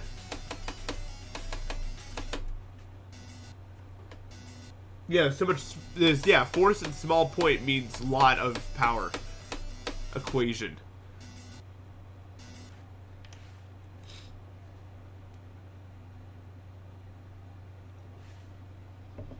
Alright, good night. Yeah, I mean, high school fights are mostly just teenage angst. I still think the funny thing I've ever seen was just like casually eating my food when like two people started like fighting and like flipping over tables when it was so far from me that like this side of the room was just like chilling and eating food still. You know? Like they were like going at it and I was like watching from afar like, huh. Alright. And like no one broke it up for like 10 minutes in the middle of the goddamn cafeteria.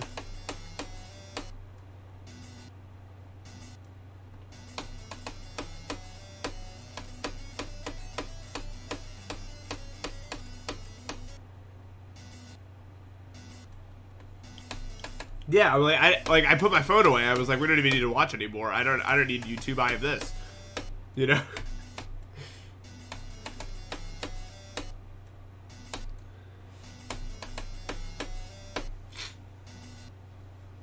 Yeah, high school fights are a lot of verbal assault.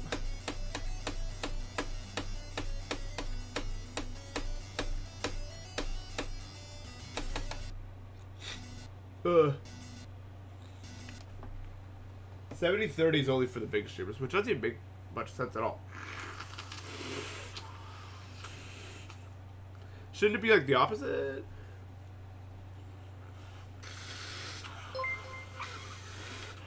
There's the rodeo.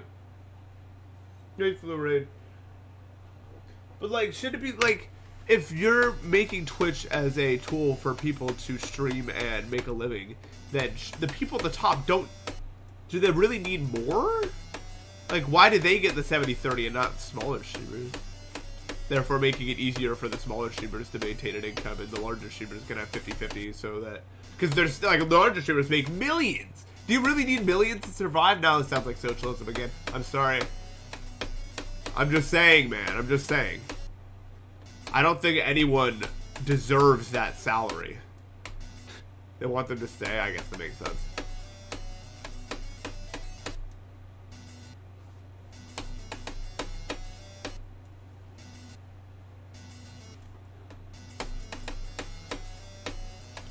I'm trying to figure out like every nuance in this wave right now. It's actually going really well, believe it or not.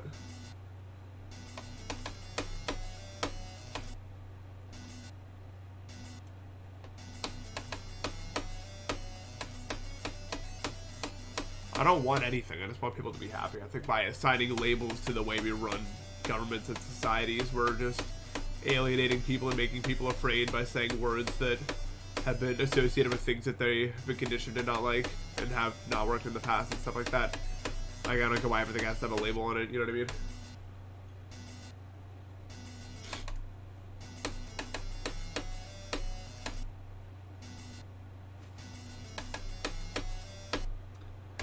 If you talk to it to 50 Twitch would make more. Yeah, they run at a loss.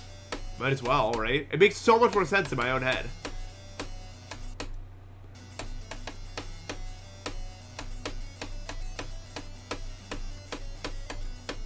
Then they could have enough money to not run a loss, like Twitch could continue doing that, and more people will be able to have, you know, sustaining jobs.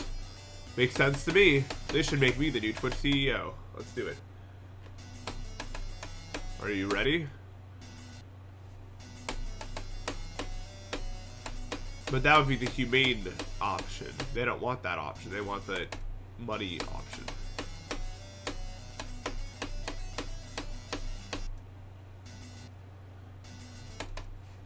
Yeah, the fact that Twitch runs at a loss means we won't be here forever, probably.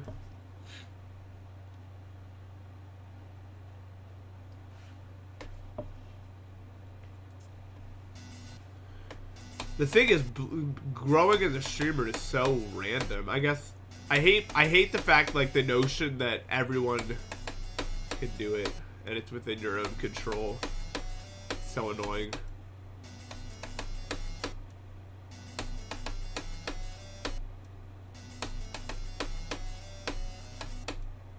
I remember watching a video about, like, some really big content creator that, like, made an alt to prove that it was still within your control to blow up, but the way that he did it was suggesting said video that he made on a streamer's channel who already had, like, thousands of views and stuff like that. Is that really self-made? Did you really do that yourself? Like, if we're really talking about it that way? Yeah, I think it was him. I mean, I get it.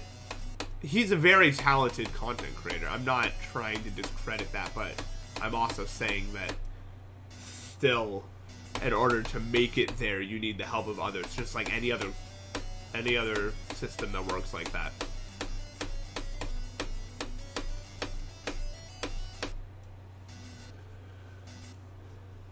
Yep.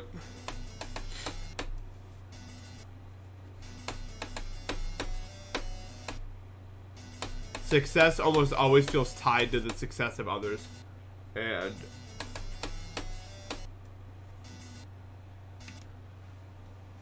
yeah, and a lot of the big streamers are exactly that. Like, I would say over 50% of the big streamers don't really make their own content and just react to other people's content.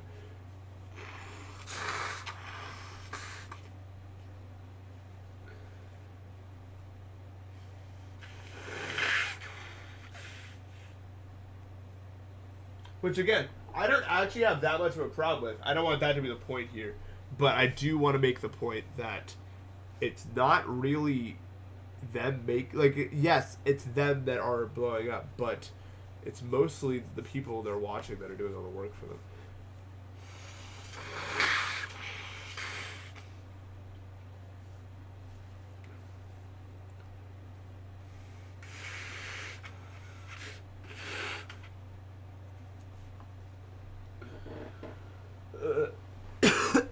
I think streaming has changed forever due to the attention span game that's being played.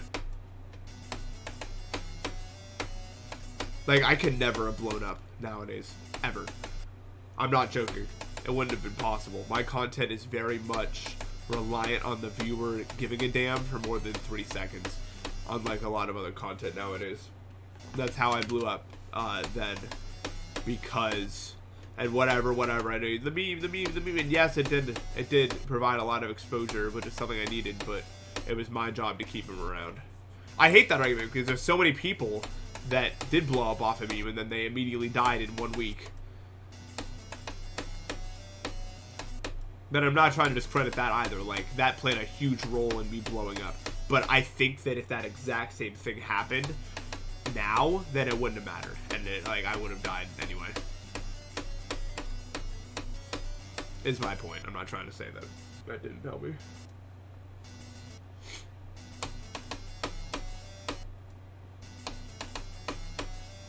This wave is really hard.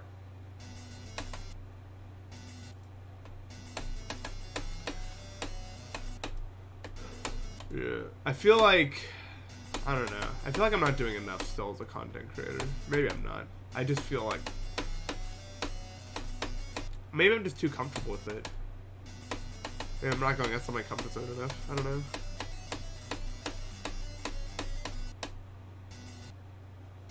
Yeah, the wave is impossible.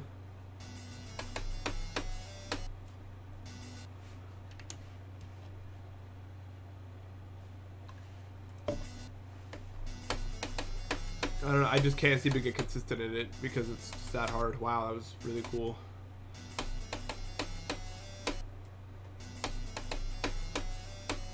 So it's like it's a specific part of my mouse, so I accidentally click it. It just does that.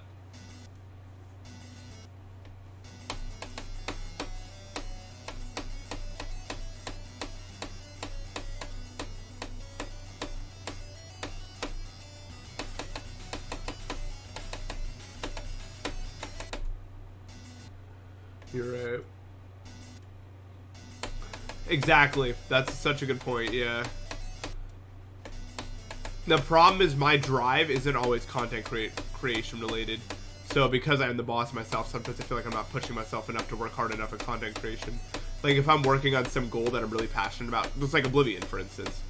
That was what I had initiative to do, not make content. I wanted to do that. And you could argue that I did a bad job as a content creator during that time because of my drive, because of the fact that I was my own boss and that was my drive to do that.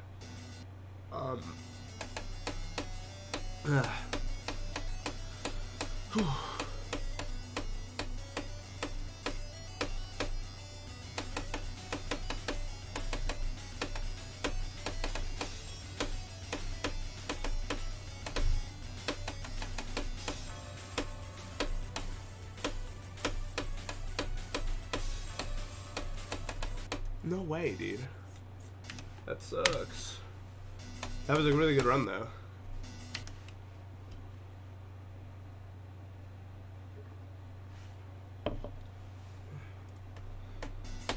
Yeah, not bad at all. Not bad at all.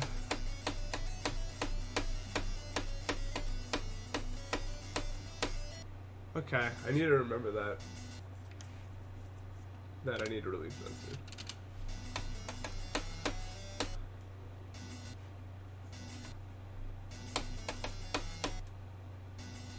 Yeah.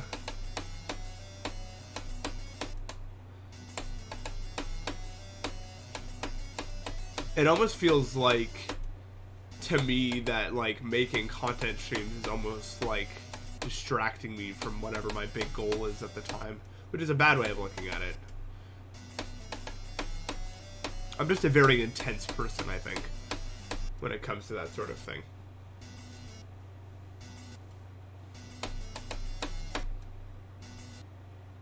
Yeah, Clover and Jetteru are OGs.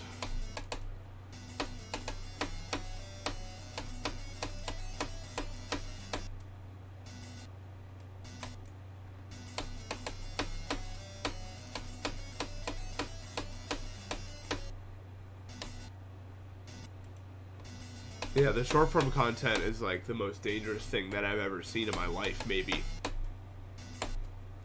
And ironically, that's not the one that everyone's going nuclear over, right? It's always some random unrelated issue that doesn't matter, all like trans people or something that everyone's losing their minds over. Meanwhile, everyone's brains turn to mush. Crazy, there's no alarm bells going off. It's just as dangerous as... But once again, it's an addiction that makes money, so of course they're not talking about it. Isn't it really interesting, of all the addictions that make people money, it never seem to get any regulation? Oh, cigarettes are still legal, that's good. Meanwhile, weed just became legal, and that's like... It's like safer than like most vitamin gummies.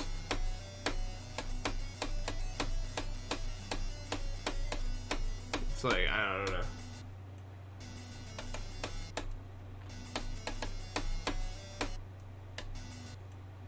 Yeah.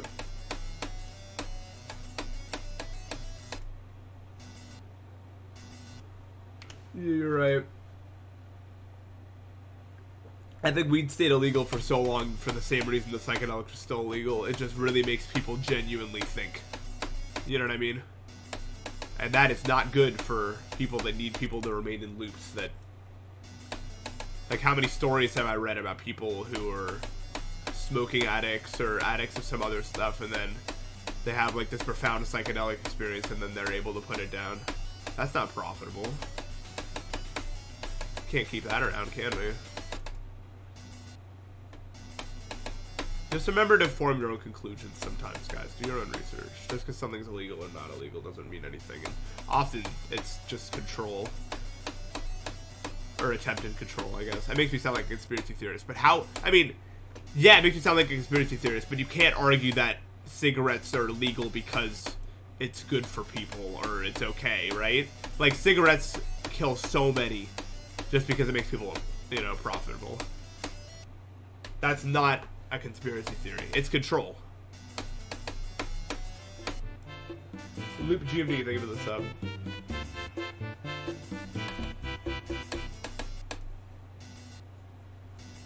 Yep.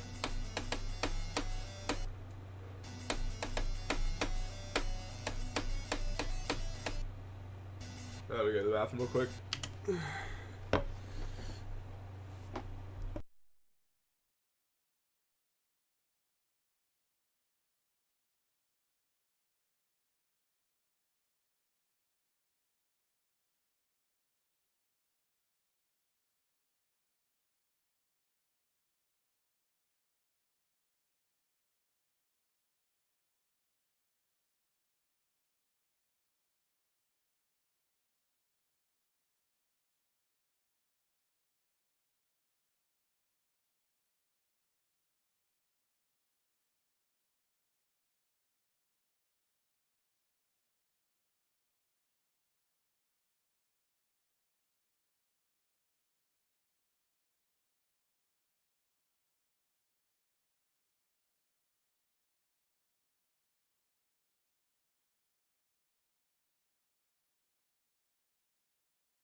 Ugh. How did they become so powerful? I don't know the answer to that. I'm not knowledgeable enough to tell you.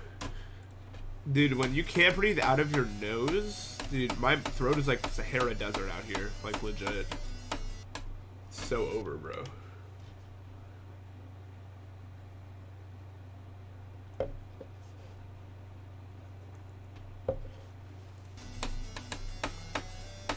Yeah, there's a lot of people misguided.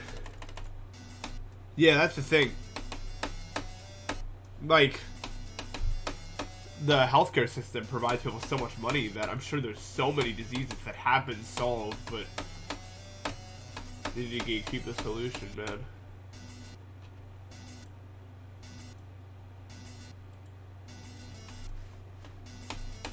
Yeah, no, shrooms are something you treat with respect. You don't treat shrooms with... Like, if you're doing shrooms, it's not to get high.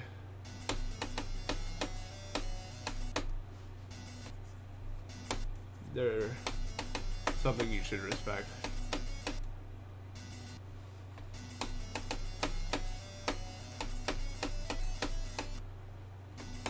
Almost every bad trip story I've heard starts with, well, I was a sophomore in high school, and it was a school night, and my friend decided to take 5 grams of mushrooms, and I decided to join him because it was a good idea. And I'm always just like, nice.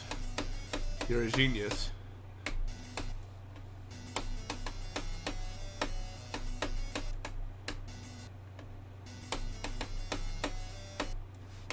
I could never, like, what sort of decision making is that? Set and setting, moron. But I guess high schoolers don't think about that sort of stuff, which is why there's so many of those stories. Like, there's 5 million of those stories.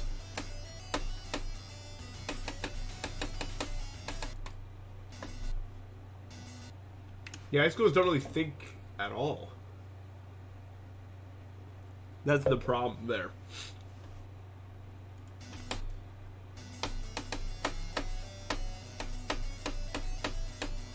Yeah, it's pretty simple. I mean, if you think it's going to go bad, it's pretty simple.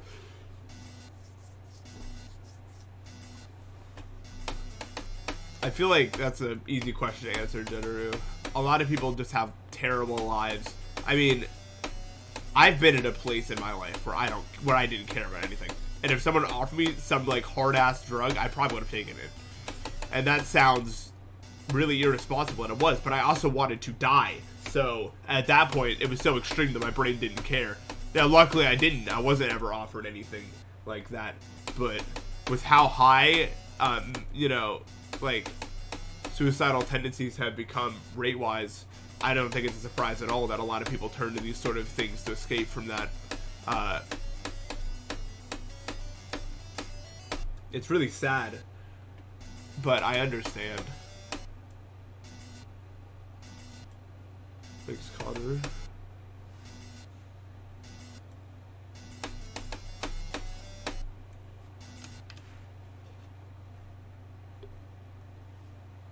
I felt like that about a year ago, like 2022. I don't feel like that, by the way, now, guys. Like, I kind of lied about that back then because I didn't want you guys to worry about me. But I'm in a very good place now in that regard. But that was when, it was the beginning of 2022, when I didn't, I just didn't, I don't even, it's hard to put into words. I got COVID and I failed all my classes because of it. And I realized that I was just too sickly to really finish college ever, probably, and that I would never be able to this and this and this, and then I just kind of snowballed out of control.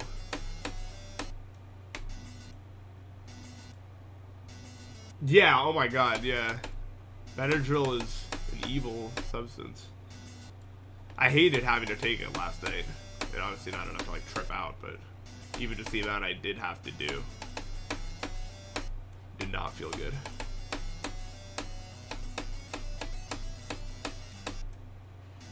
Benadryl is very bad, very bad, very bad.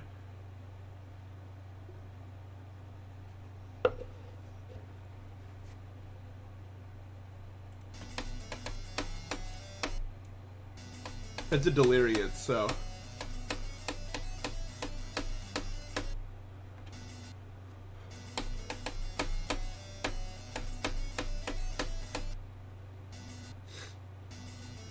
Yeah.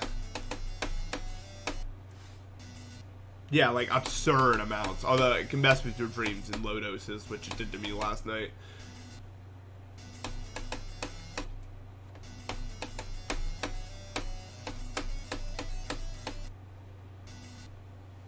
Yeah. It's one of the only things that does anything for me as well. It was the only way I could have ever slept last night. Night in quotations, because it's 1 p.m.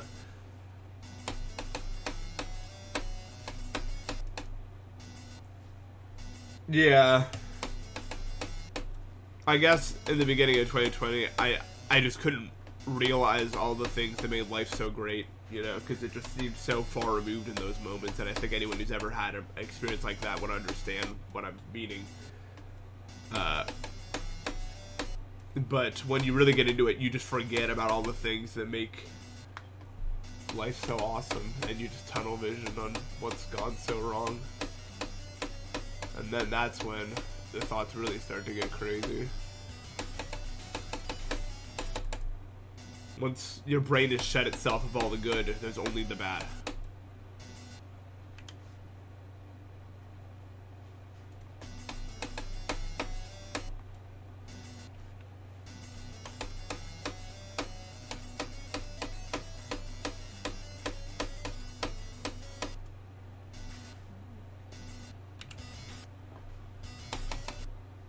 Yep.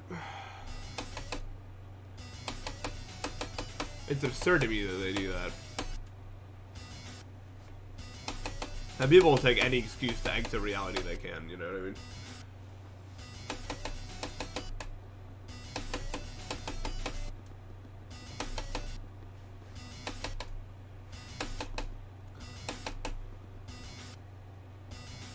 Yep. I mean, a lot of us are survivors, right? In today's day and age, it's more common than you'd expect.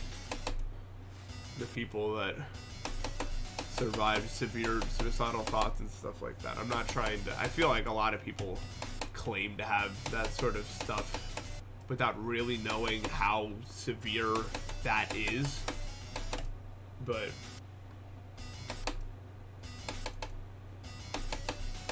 you know. I'm proud of all of you that are still here.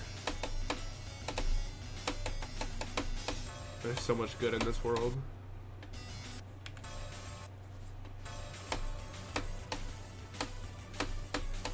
Wow, this needs to end. That part is lagging like insane.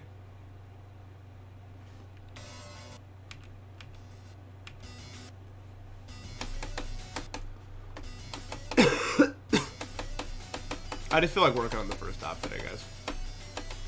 If you don't mind. I don't have actually input from the beginning, but I want to try to get the wave to like the cube. That'd be cool.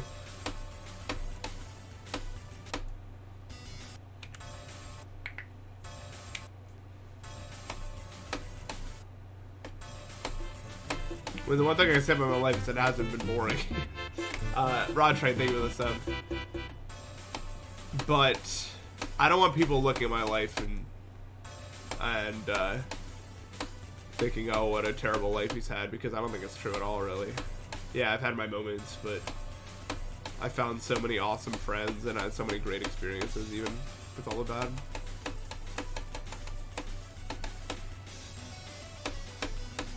I couldn't imagine not having some of those.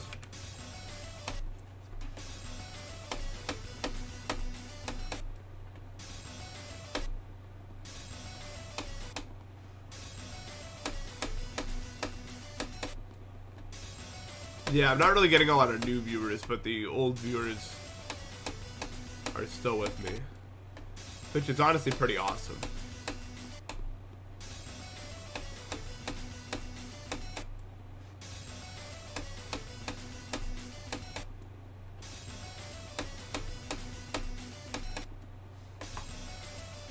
Yeah, I've seen you for a long time, Masters before.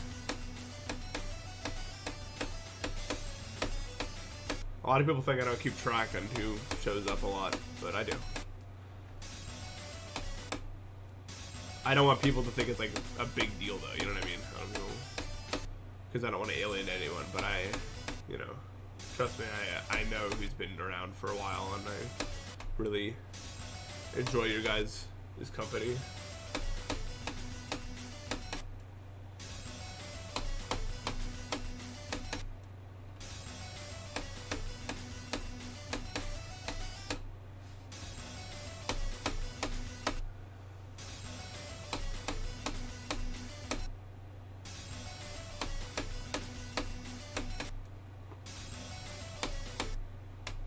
No way. Harry Lewis, 1990. That was a stream.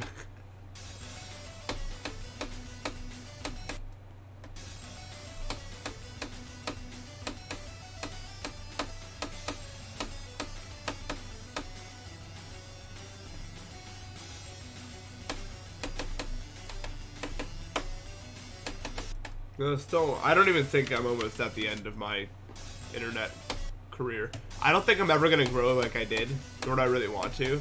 But I'd say this is probably around the halfway mark of my internet presence, which sounds kind of it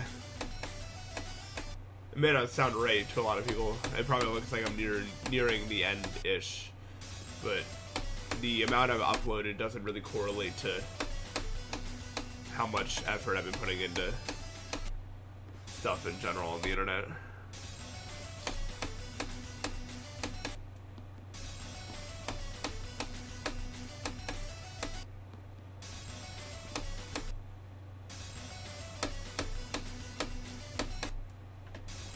Gang meetup logo. How long have I been doing this? 2017 I've been streaming. It's 2023. Okay, maybe not half. Maybe I'm a bit over half. But 5 more years? Like, I could definitely see myself doing this until like 25. I don't know why I wouldn't.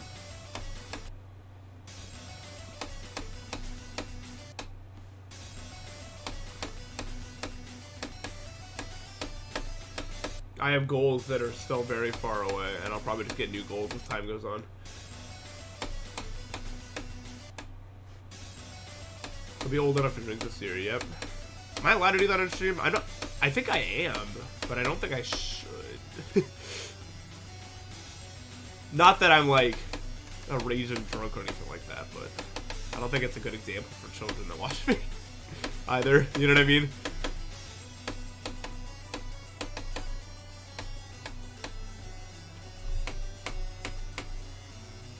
I'm not sure what my plan is there. Maybe I'll do the occasional. Sounds fun. Wait, I did that? Oh my god. I was not paying attention. I was like, wait, where does this start?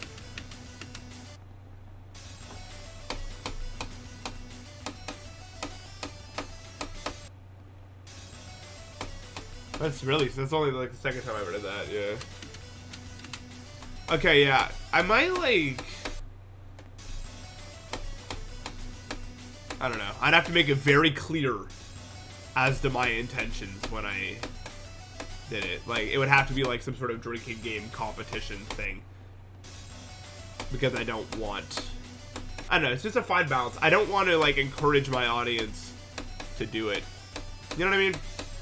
Especially because a lot of them are younger.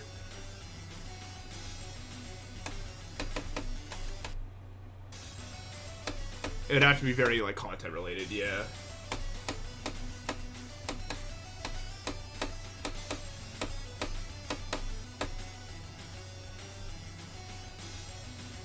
I think people have been banned from going blackout. I don't think I can do anything other than alcohol. Is weed legal? Can you smoke that on stream? I don't think you can. I've never seen it, right? Has anyone ever seen that?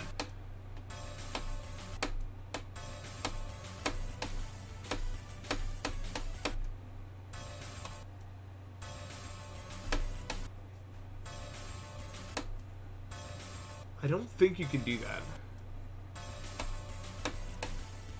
Maybe edibles, yeah, I mean, you eat them.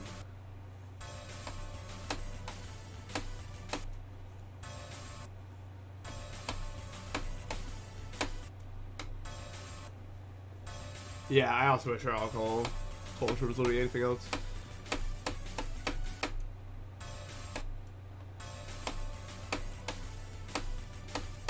But and yeah, you guys, if I ever did anything like that, you guys don't have to worry about me like going bananas or anything like that, because really the thing with me is because of my autism, I'm already about as open as I could possibly be anyway. I promise you. But it's just I don't want to encourage people to do things because it looks fun when I do it, or I don't want to I don't know. It's this whole thing.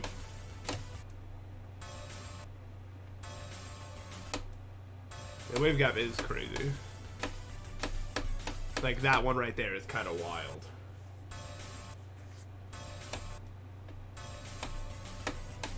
Yeah, I don't want to get hits to drink. I'd rather on the play challenge that than things like that. And the same goes for weed. Like, I'm not saying weed is dangerous, but for kids it is, yeah. Right? I mean, that's a proven fact. Anyone like under the age of 18, it's not good for you. That is no conspiracy theory.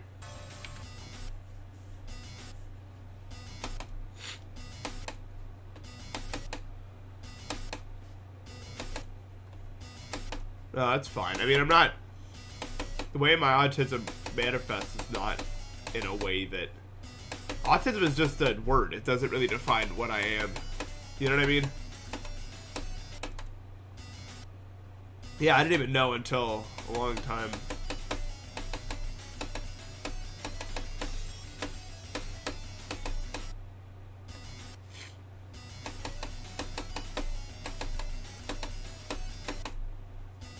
It's an umbrella term, yeah, hard lemonade. No, it's just, isn't hard lemonade like 5%?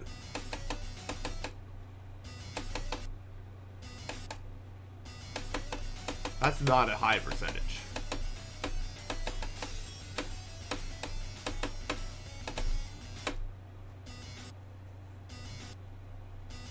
Oh my god.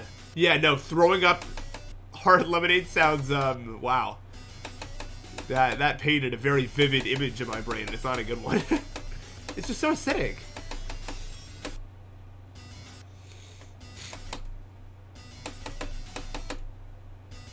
Yeah, I've drank before. I can say that legally because I was in Canada.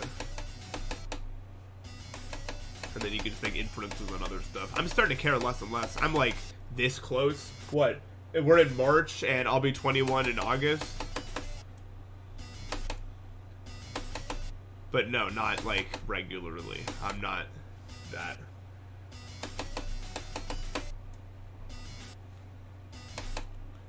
5 months is we're entering the I don't care about what I say about it anymore zone. You know what I mean? Especially with the audience that I currently have in this stream. Why do I breathe out of my mouth? Because I can't breathe through either of my nostrils. They're both clogged. That's why.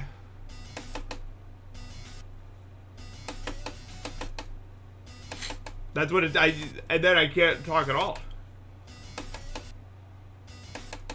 Yeah. I never want to make it like a part of my online. I don't even have an online persona. It's just me.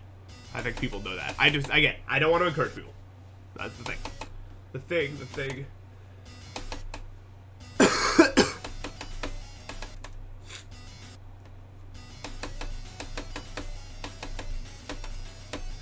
I can't. I'm taking so many medicines. This is just how it is. Medicines like doesn't work on me ever. Except for Benadryl, but we just talked about that.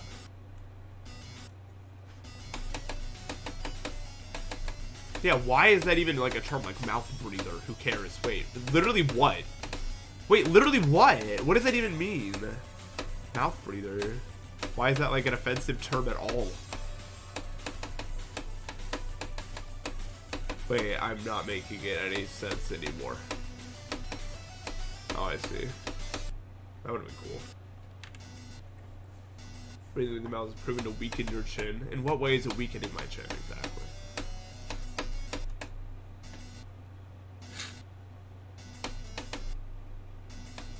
So, yeah, it does sound medieval as hell, though. You're right. Medieval. No argument.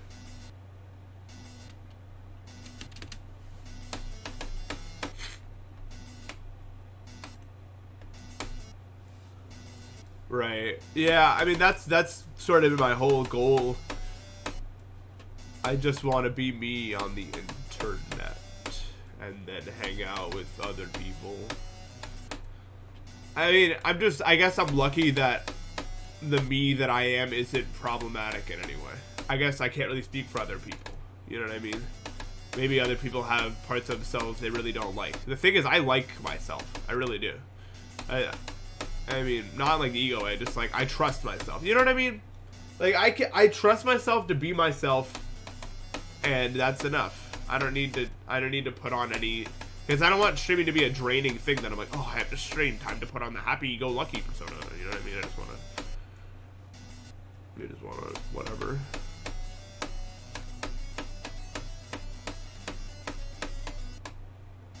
It never felt real to me when I watch people.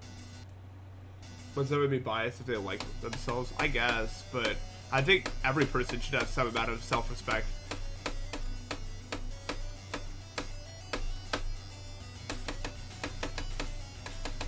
It's a good thing to trust yourself.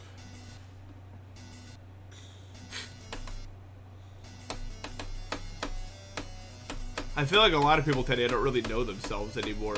They just digest content all day without even thinking about such a question. They do what they think they want as opposed to what they actually want, so they don't even know that they want it.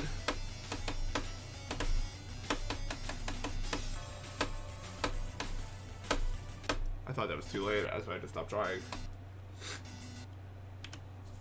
Yeah, you can just feel people that are fake, you know what I mean?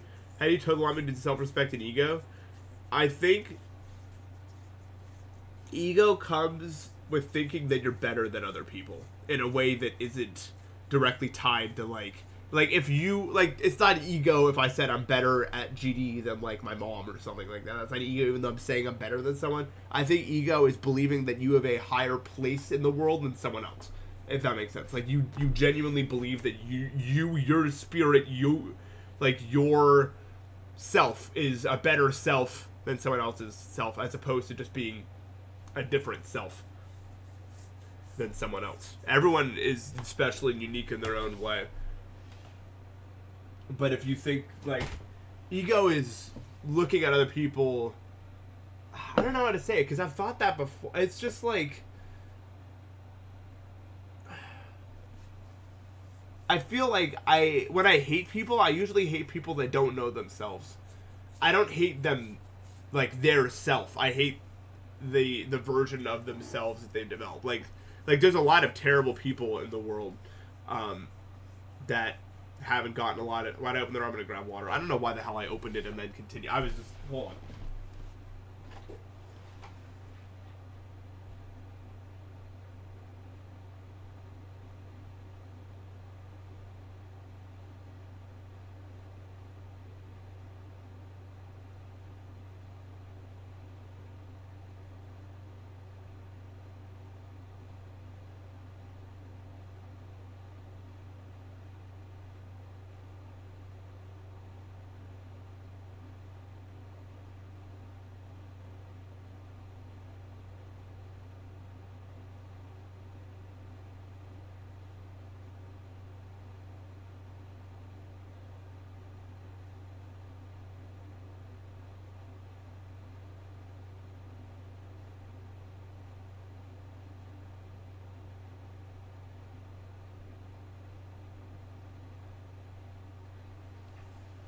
Sick with no water is a fate worse than death.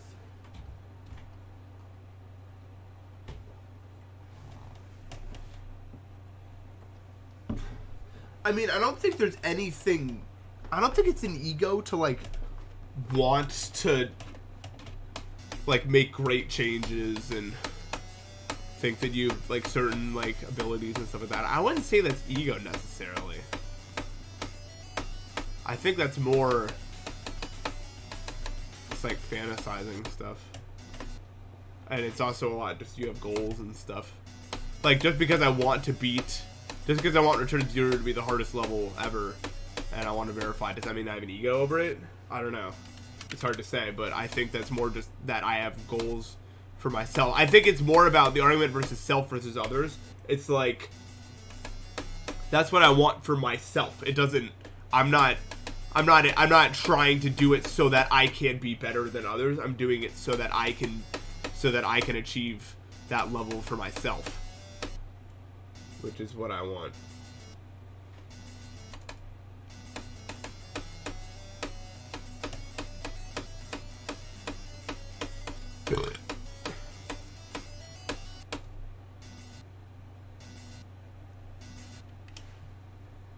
Would it be ego to use your advantageous privilege to make changes for the better? Not if you acknowledge it.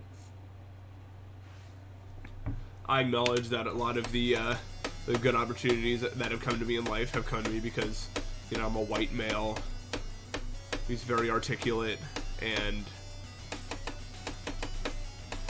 you know, that sort of stuff.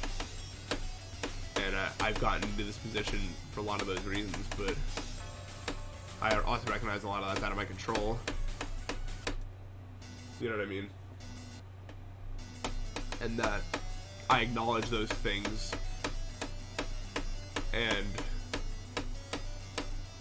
I mean, what else is there really even to say about that? You know, I mean, just I think people just sometimes don't realize the privilege they have. I think people want to feel special. Like, I think ego is wanting to feel special compared to other people, also. Like, everyone is special, but you don't need to prove that to anyone, do you?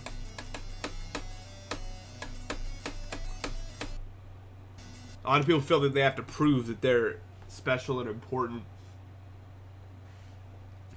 If you get your satisfaction from being better than others,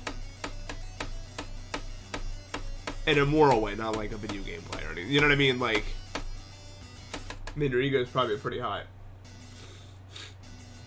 I know, dude. There's crazy types of autism out there, but this type is just, oh, you can't recognize objects that are right in front of you. Thoughts.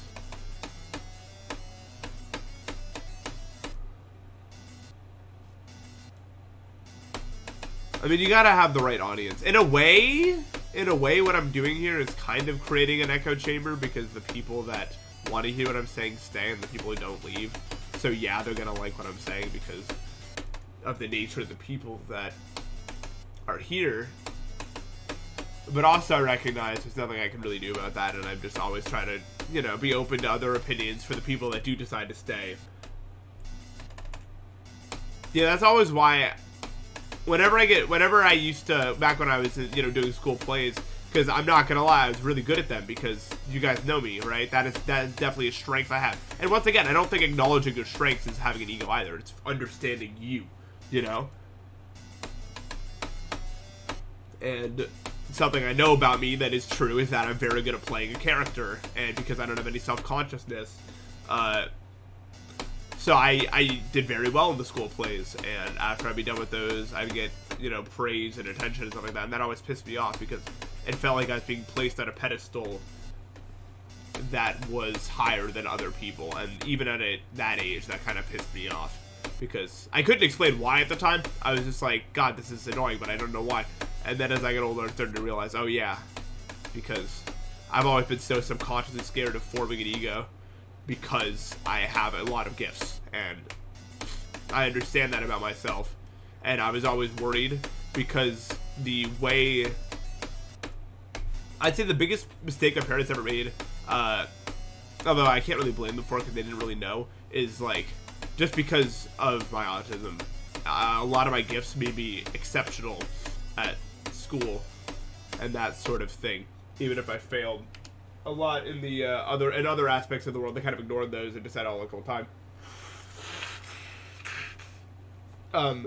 But I think my parents had a lot of pressure on them to figure out what to do with me when, because especially back then, IQ tests were a lot more like, people took them a lot more seriously, I think, than they do now.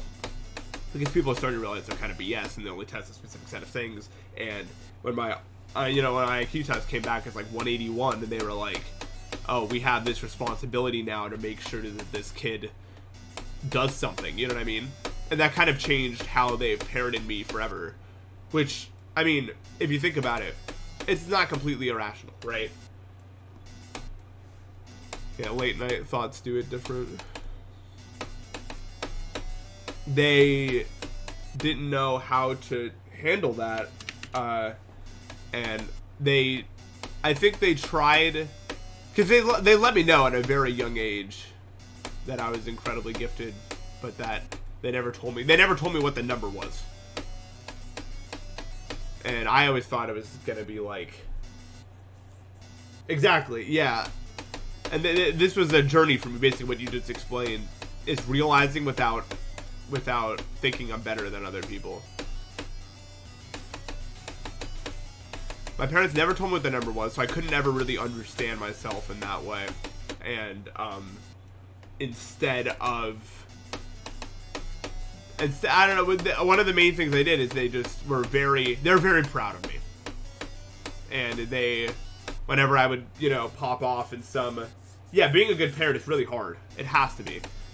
And my parents were really proud of me whenever I would, you know, completely destroy some academic achievement or something like that. They would hype me up, tell me how much smarter I was than everyone and all that sort of stuff. And I think even then at a young age, I realized, oh God, I am young and this could impression me in a way that just completely ruins everything. And I think that's where a lot of my self-hatred came from, because when you're a kid, the things you put in place to keep you in check, they grow with you. Does that make sense? I don't know if that resonates with anyone, but like, when I was young, I just put a little thing in my brain, like, you know, keep yourself in check. And then as I got older, it grew into this monster that tormented my brain. Because it's like an immune system that gets overactive and starts hurting itself. It's the exact same thing, and I think it's a very common problem with human beings in general.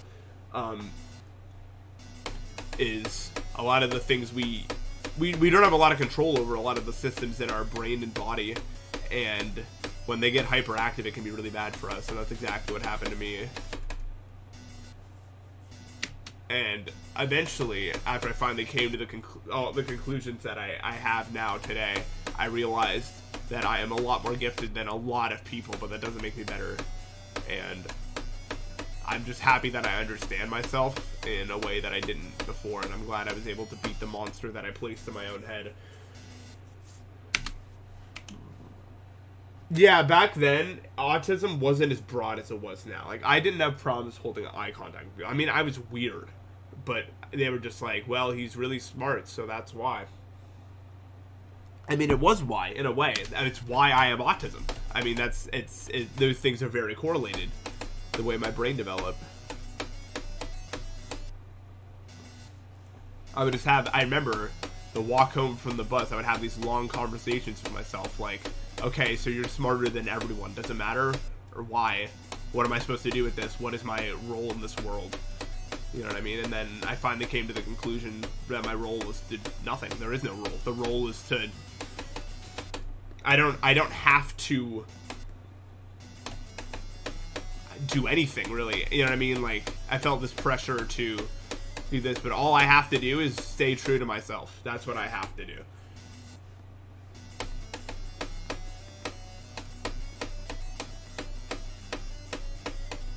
Our gifts don't define us. They just send us in a path. And I use my gifts every day to do stuff like this.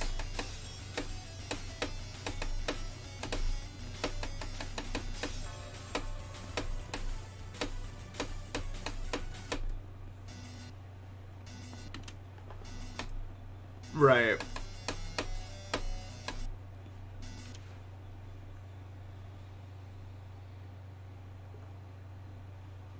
I gained what I would consider to be mental clarity at a very...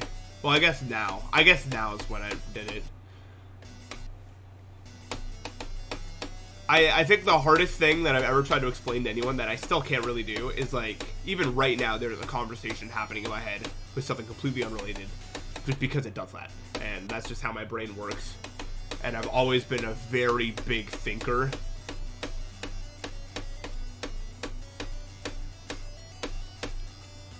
That's just something that I do. And I just had a lot of time to think as a kid, I guess.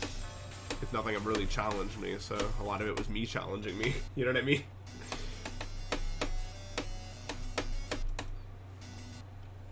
I don't think of myself as smart either, really. But I think it's just my perspective. I can do a lot of things that other people can't do, but then I see all the things that they can do that I can't do, and I'm like, damn, that's incredible. But then again, I think my definition of smart is probably just stuff that I can't do because it doesn't come naturally to me, so therefore... I don't know.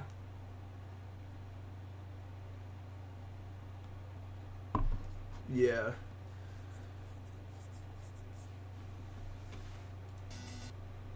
Oh, pogo stick, let's go. And again, I think that the mental clarity that I currently have also, it sounds like an ego thing, like, oh, look at me, I'm so... But once again, it comes with understanding yourself. And I don't think a lot of people have had to... They've never been I've been challenged throughout my entire life. It's not an easy thing. To get to where I currently am mentally, it's not easy at all. In terms of the things you have to do. But just like the way my life has been set up, it allowed me to get here at a very... I'm very happy I'm here at 20 as opposed to like 45. If that makes sense.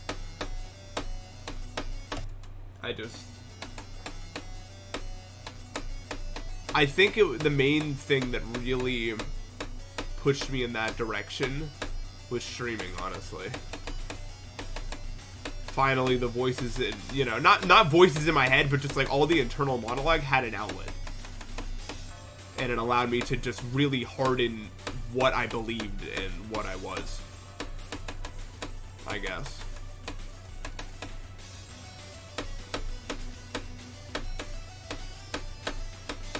No, oh my god, dude. 11 to 42. 11 to 42 is solid as hell, man.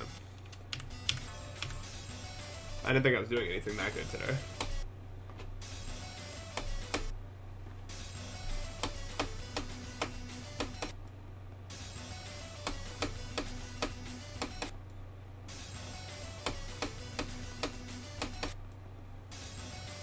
Yeah, it kind of allowed all the... A lot of the things that helped me really gain the mental... Oh, acuity? Is that even a word? My brain's like, that's the next word, but is that even a word at all?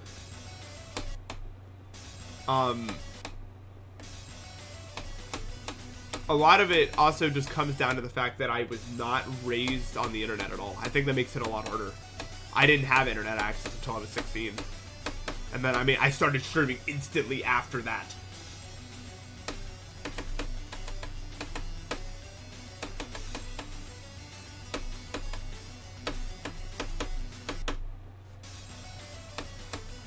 Yeah. I'm very good at multitasking. That's another skill in my bank, which is probably very obvious watching me stream.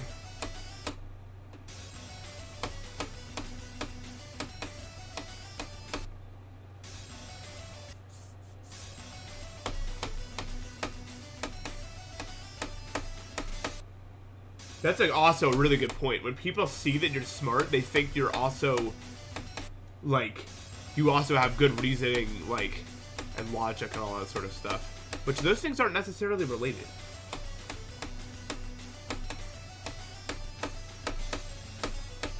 I mean, multitasking is the only reason I can even stream. Smart and wise are so different things, yeah.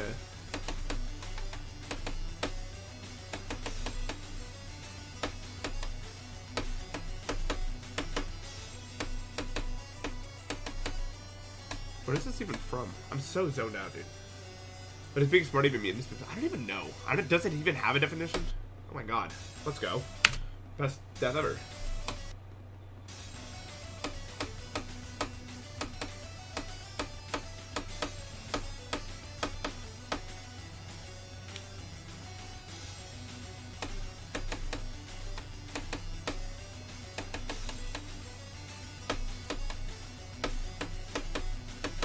Damn, let's go, me.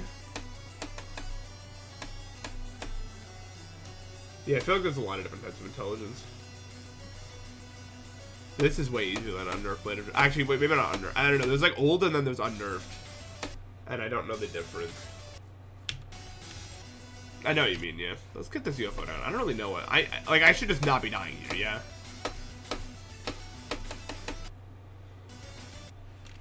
It's fine with me, whatever.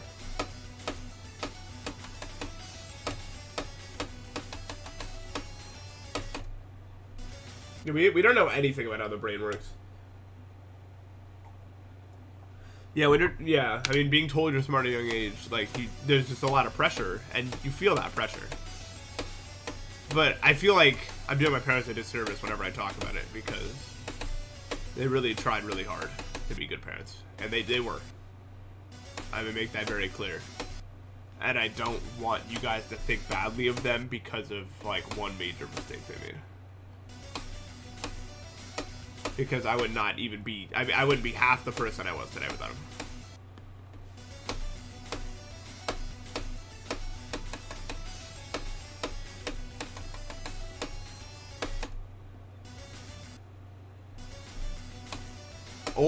Under Blade of Justice isn't like that bad, and then old Blade of Justice is like the impossible one, I think.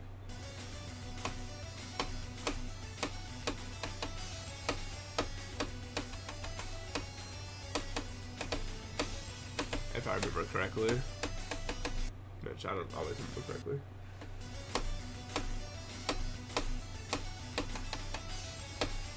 I don't know, it's a hard phrase to quantify. It's more just like... Yeah, I think smart isn't really a real word. You know? It's more just like a feeling. Like, it's not as concrete as something like red or something. Like, it's not a very concrete adjective.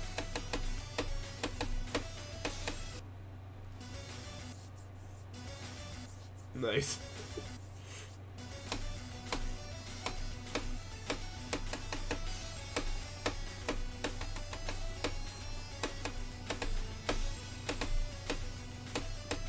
I remember I had one friend told me a story about their uncle who was really bad at English class.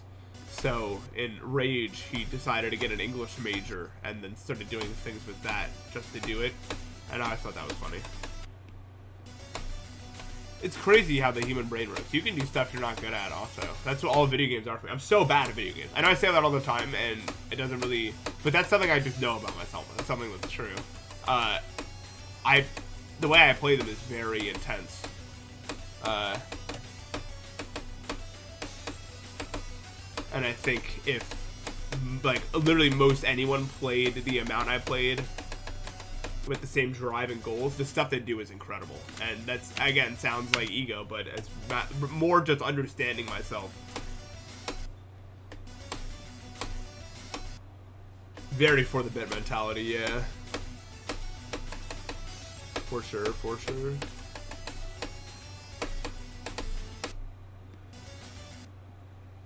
But video games also just fill me with joy, so. I think I just really like triumphing over the odds. It feels like it's just getting handed to me if I'm good at it. You know what I mean? I don't know.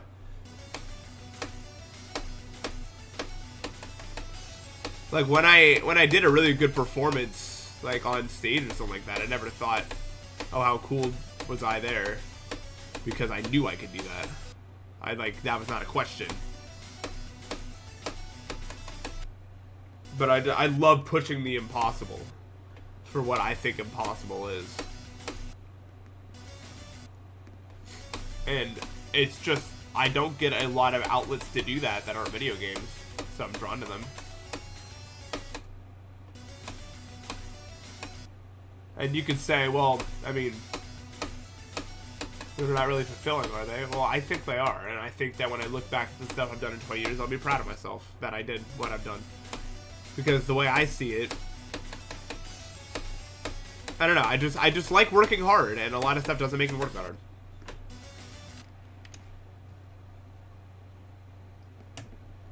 Yeah, the personal challenge is a big thing for me.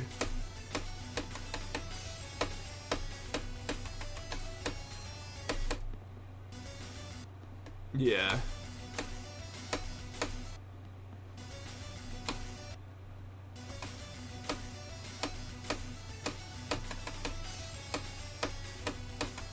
But yeah, I just can't imagine that I'm going to look back on my life. I mean, I can't say for certain. I'll grow and change in many ways. Good I bet. But I can't imagine that I'd ever look back at this and think, what a terrible waste of time. Because the thing is, there's nothing else I really even want to do right now that I can do. And it fulfills me in a way that not only makes me feel good mentally, but also provides me a steady income that allows me to continue pursuing my goals.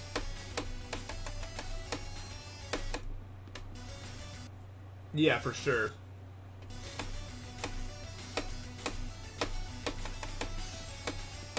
I don't think there's one path that every human being will be happy walking.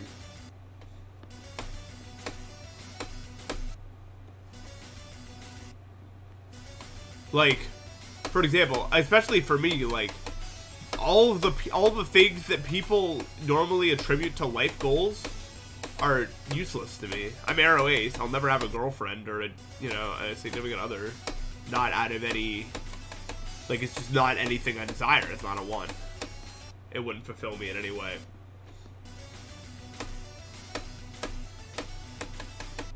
That's the thing. I've always wondered if I'll ever get that, but like if I'll ever randomly just like wake up one day, I'm like, oh, now all of a sudden I want that, but I can't imagine I would.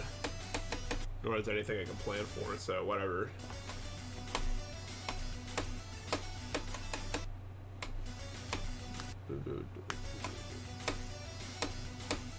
I definitely need friends, though, I'll tell you that much. Friends definitely make me happy. For sure. But I think it's just like the point of life is really just understanding what makes you happy and sad, what makes you feel fulfilled at the end of the day. Really, we're just these chemical beings we're just trying to satiate.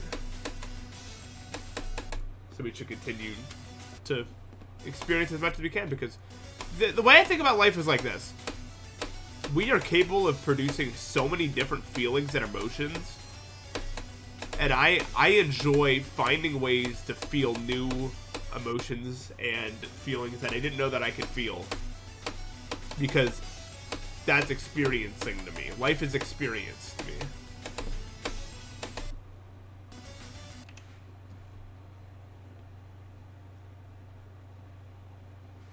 Yeah, that's a thing too. There's many different ways for a person to live their life. Oh, a setting plays a large part in it.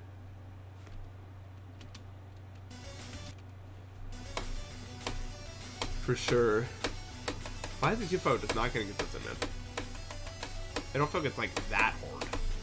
But I mean, I can't do it, so. But yeah, it's like when I look at goals for other people, like for what is normally considered to be a happy and healthy life, it's, you know, get a significant other, and then get a job that makes you a lot of money. And none of those things really interest me.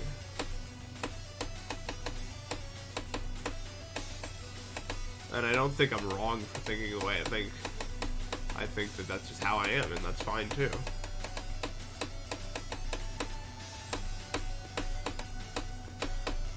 And if you're doing something a brain doesn't like, your brain will find a way to let you know, especially if you continue to look for it. But after all the searching I've done, I can pretty honestly say that this is what I want, at least for right now. And I don't think there's any problem with that.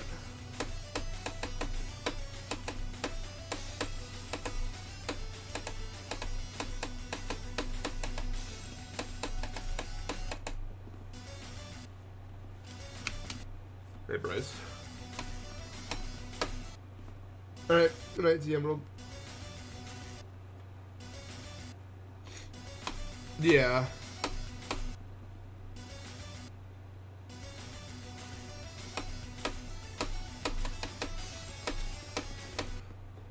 I think it's just hard because in order to really have a lot of these really deep and meaningful experiences that you can have just being a human being, you have to kind of pull away from the constant source of dopamine that people are trying to provide you, especially with stuff like TikTok and nowadays, because you're not gonna, that keeps your brain satiated but not happy. But it kind of tricks you into thinking that's what you want to do right now, is just continue feeding that dopamine loop.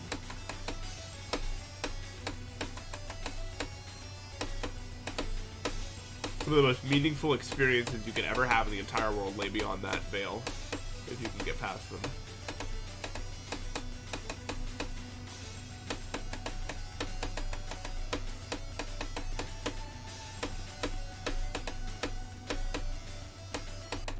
Let's go. Yeah. I always like, I feel pity just because I know of all the cool things that you could experience for the people that are like, oh, I can't imagine being alone with my thoughts. I just can't imagine living my life like that. And it's hard for me to say that's the ideal human experience, even though I'm talking about this like it's mine. I just can't. Is that really what they want? Like that's the question I have to ask myself, right? It's always the most random things, yeah. It is always the most random things that are just like it. Like I remember it was just something as simple as like I was hanging out with a friend and we were driving back to my place. And two things happened. One, we discovered that Denzel Curry just dropped Melt Maya's Deluxe. And two, the sun was, and the sky was the most beautiful, picturesque thing I'd ever seen in my life. And we put the new album on and we drove looking at the sky through like some like hills and stuff like that. And it was just, oh my god, man. One of the best things I've ever seen in my life, for sure. And it just like happened randomly. I didn't know we were doing that today, you know?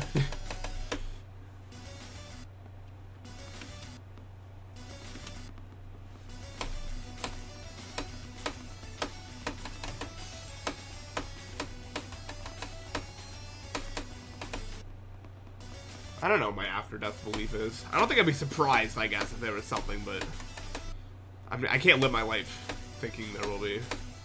Or not thinking, but like making decisions based off it, because all I know for now is that I am alive right now. You know what I mean? And I think if there was some higher power, I think they just want me to enjoy that. You know, if they made this for us, I think they would just want us to enjoy what they made. As opposed to obsessing over pleasing them, whatever. I'd imagine just existing is enough for them. Maybe that's a human way to think about it.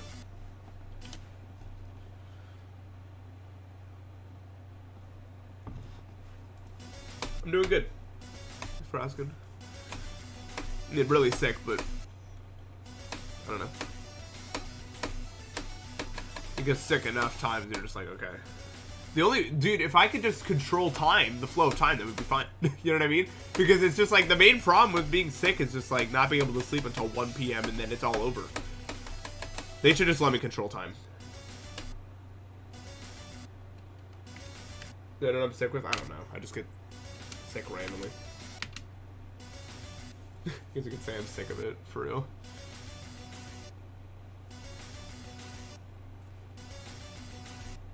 I mean, reincarnation would be the worst outcome if... I mean, if reincarnation's real, then you don't remember the last time, do you? So, I mean, it can't be that bad, if that's what that is.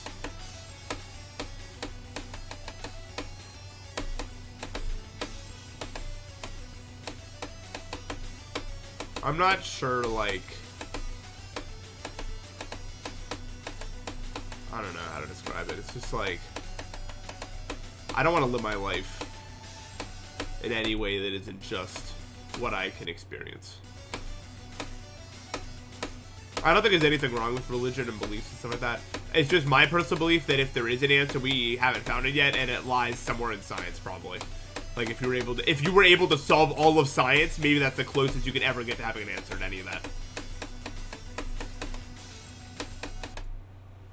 But I also, you know, I respect other people's beliefs and stuff like that, too. I'm not an asshole.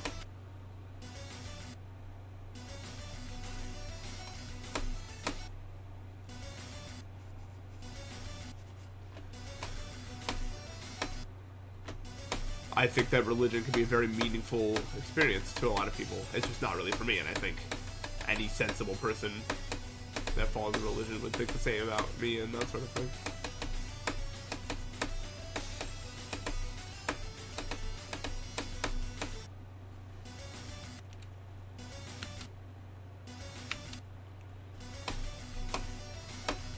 Whatever is said at Npesta 1 was multiple years ago, so... There's some religion things I don't respect, like people who use it to hate on certain groups of people, for sure. I can't respect that at all, or people who go to war over it.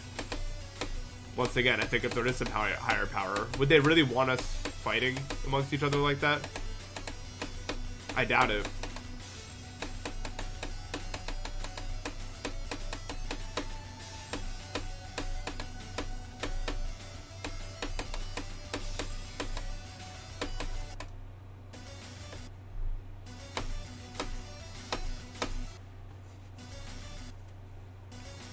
Yeah. That's a thing.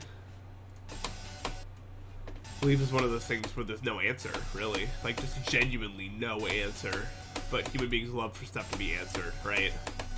They feel... I mean, that's why I think when I see a lot of people who are, like religious, like, nut jobs, like, completely off the handle, I think they're just, like, really mentally unwell, and it's providing them solace to think that they know that they have all the answers.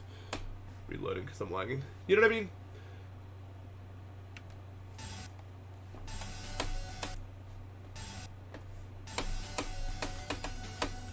I think that is true, yeah. And I mean, I think that's also in correlation with, like, people that have died that are Christian will, like, they'll say they've seen God or whatever. I think the explanation for that is probably DMT, because that's released when you die.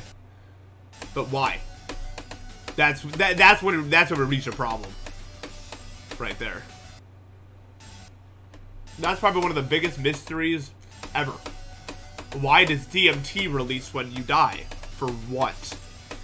Where in evolution would that chemical develop and why?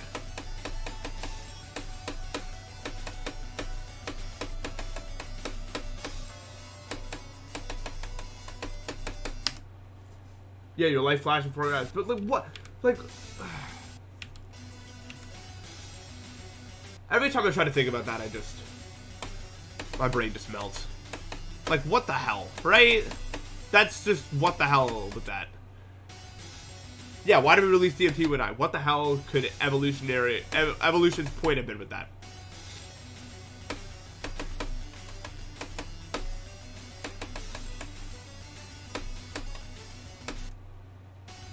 What is that? How am I going to describe this? The problem is, it's really not a great definition. It's this thing that... It's a psychedelic compound that is so potent that it, like, literally warps you out of reality. For, like, years, even though it's, like, 30 seconds in reality. Not 30 seconds, like a few minutes or something. But it can feel like years.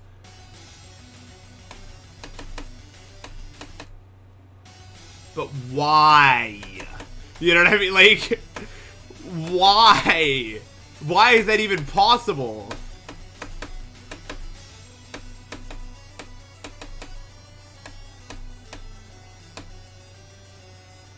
Like a cult? No, it's like, DMT is very real. I don't know, I don't watch Joe Rogan.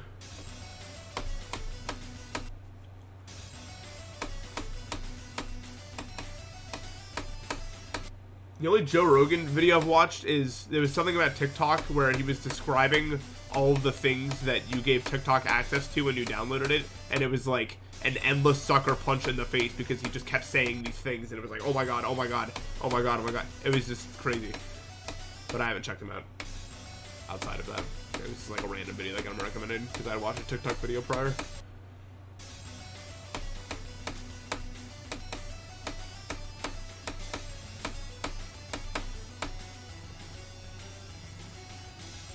Yeah, but that can't be real. Looked it up, I get it now. Yeah, look up DMT. I'm not going to be able to describe what that is. You're just going to have to look it up. It's called the spirit molecule, I believe.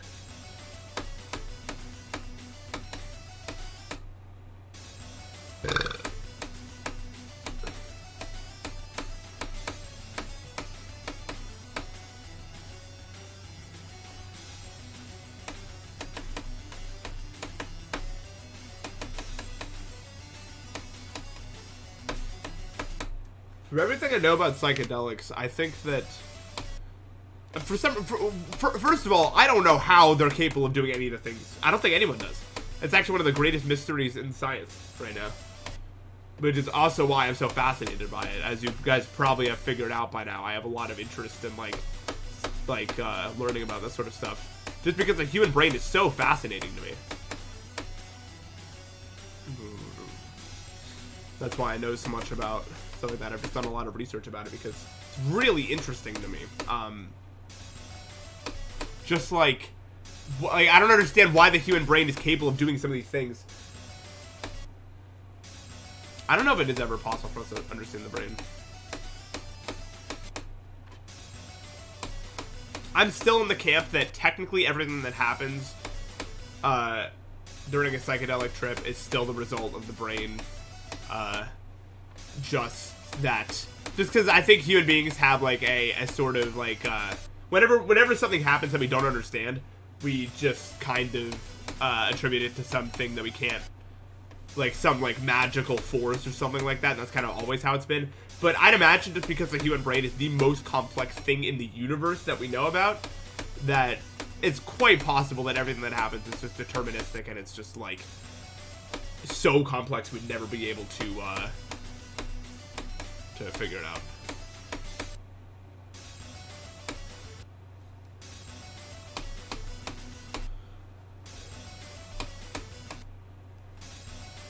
I think by far the most, like,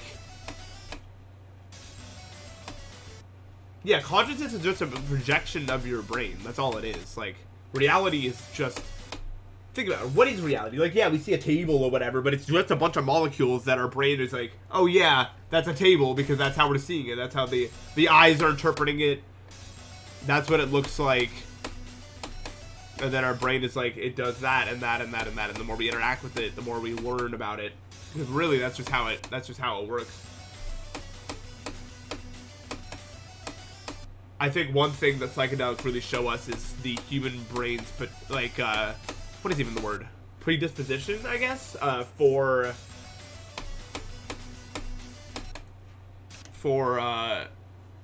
like making patterns. You know what I mean? If you guys have ever seen like anything about psychedelics, you'll know that it makes a lot of patterns or whatever. And I think it's very, very very in character for the human brain. Because that is how we live our life. We look for patterns in everything. That is how human beings are. And I think that let's just go mega when you do psychedelics.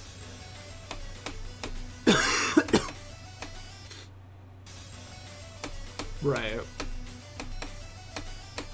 But even certain patterns, like, yeah, the brain loves patterns. It's crazy. It's like when you see, like just like certain symmetrical things, your brain's like, wow, I really like that for some reason. It feels safe almost. Doesn't it feel like almost comforting when you see a pattern working out in a certain way? Maybe that's just my autism, but like it just feels safe, man. It feels good when I can find the pattern in something. And I think it's just very much the human brain and how it works.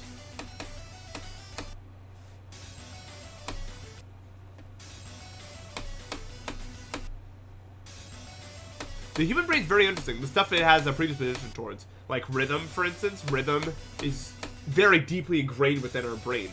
For some reason. I think it's because of the... We like community as human beings.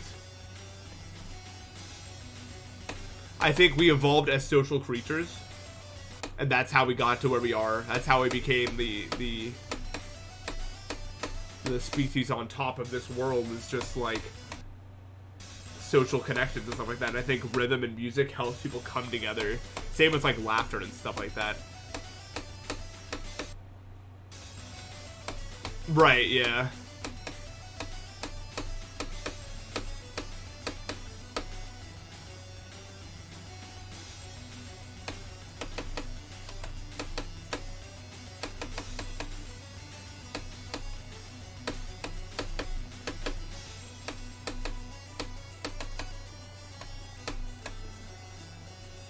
Yeah. It does feel like a communication in a way, like music does. God, I will not comment on that.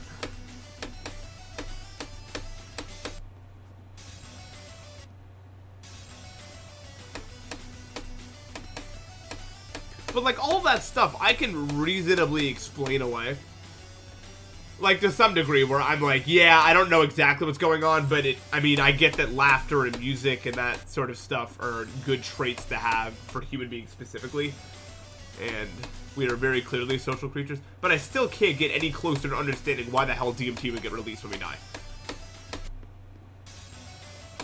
I am not sure.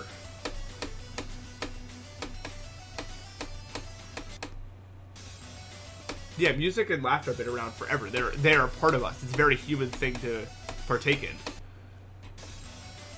Maybe it's just for comfort. Yeah, but who cares? Nature is very uncaring. But why should it care here? Why does it? Not should it. It does, right? But why?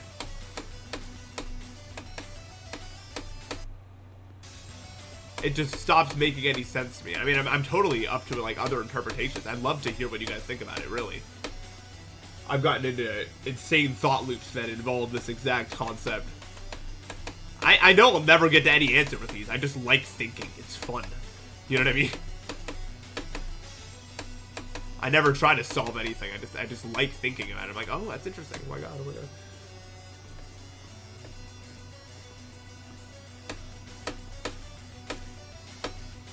I know it's too low, bro.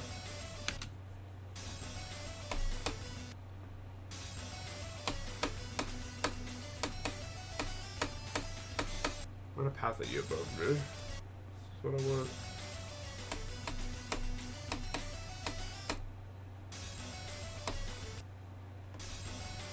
Yeah, consciousness is the universe experiencing itself. It's weird. It's awesome. Don't get me wrong, it's probably the coolest thing that... It's the coolest sentence ever, is that consciousness is just the universe understanding itself. Like, isn't it cool that we're all just part of this giant mechanism that's trying to do something? But what is it? We don't even know. We're just like a bunch of ants that don't know what we're doing, but together we're doing something and we don't even know what it is. God, thank you for the sub.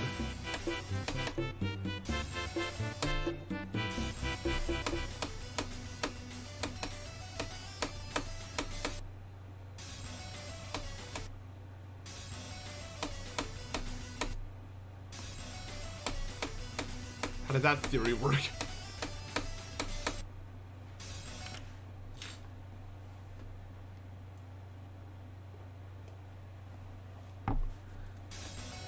We have no clue why we're here, and we're just working towards, like, what is all of this trying to do? I wonder. Quantum physics is weird.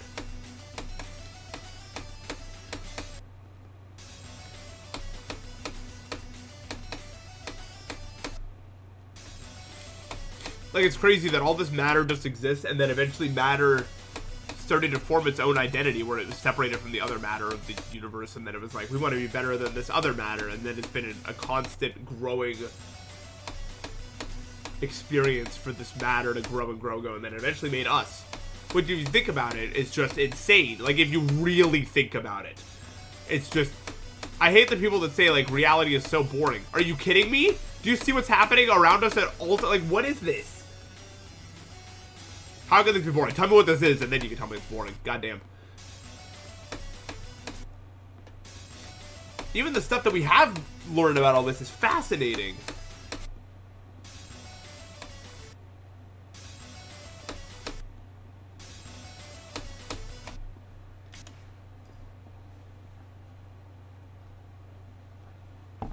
I've heard people say reality is boring all the time.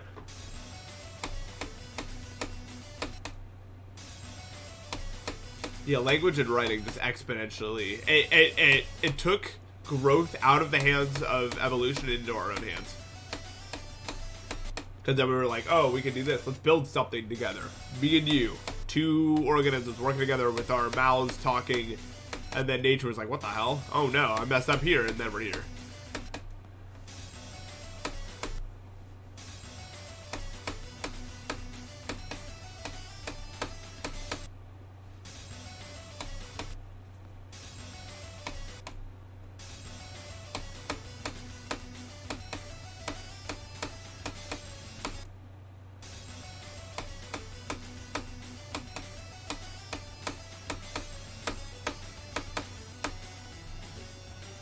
Yeah.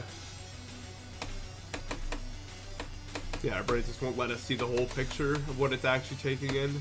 So we don't go insane, arguably, but, you know.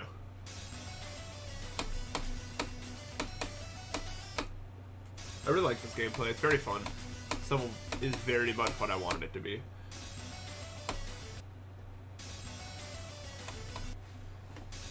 I guess one of the only things that really pisses me off is when people, like, think they know everything.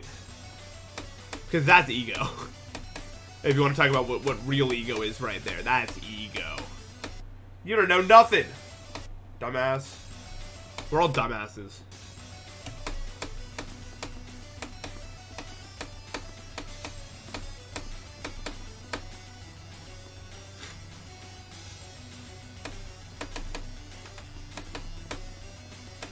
What's so wrong with that? Why can't we all be dumbasses, huh?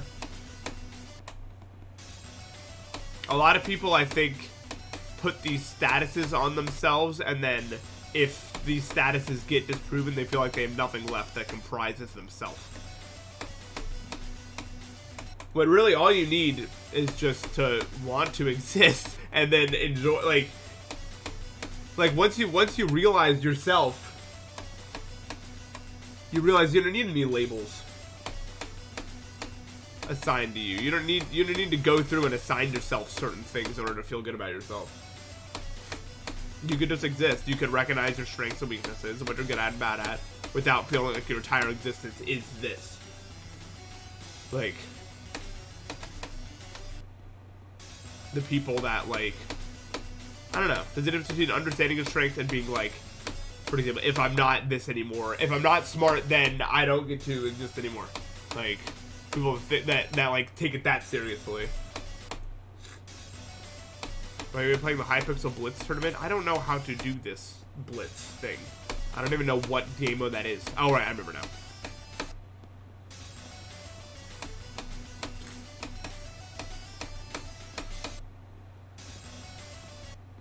Yeah, being fulfilled is also a big part. I don't even know what it is. Do any of us know why fulfillment? Like, when we say fulfillment, we know what that means, but why?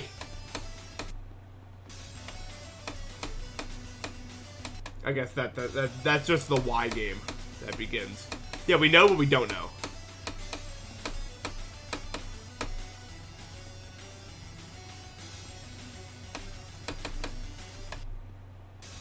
It's just funny. My reality kind of broke a little bit compared to your guys's, because like I think color is such a sensitive topic in the brain.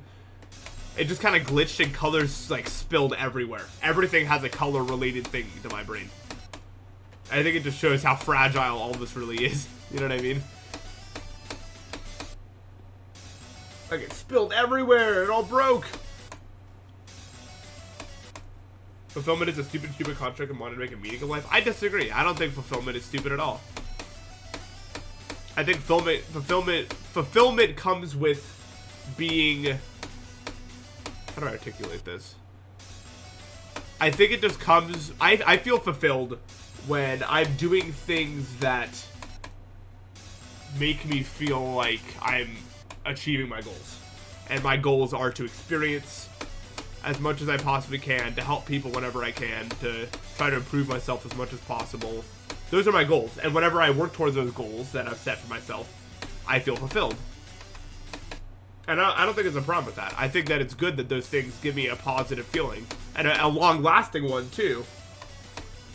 Because the problem with dopamine isn't so much that it feels good. It's the fact that you need more and more of it.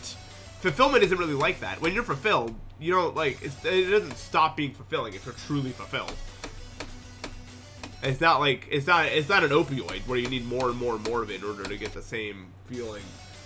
And it's not like a short-term success thing. Fulfillment is like, it makes you feel like you're doing what you need to do. That's my view of it anyway. Like, it's kind of a complex topic. There's probably multiple different ways to look at it. And I don't see a problem with any of them.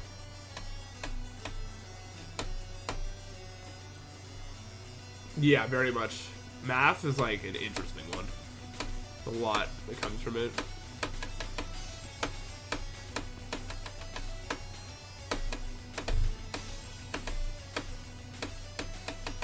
No.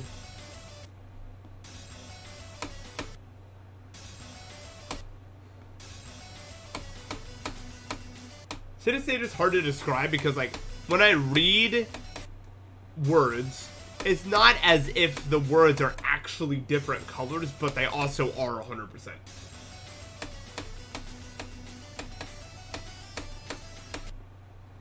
And that's not a very easy thing to describe at all.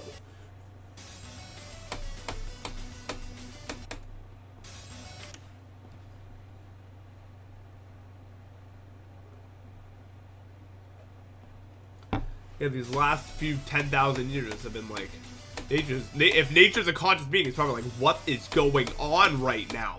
We were just chilling and then it's this? What's this?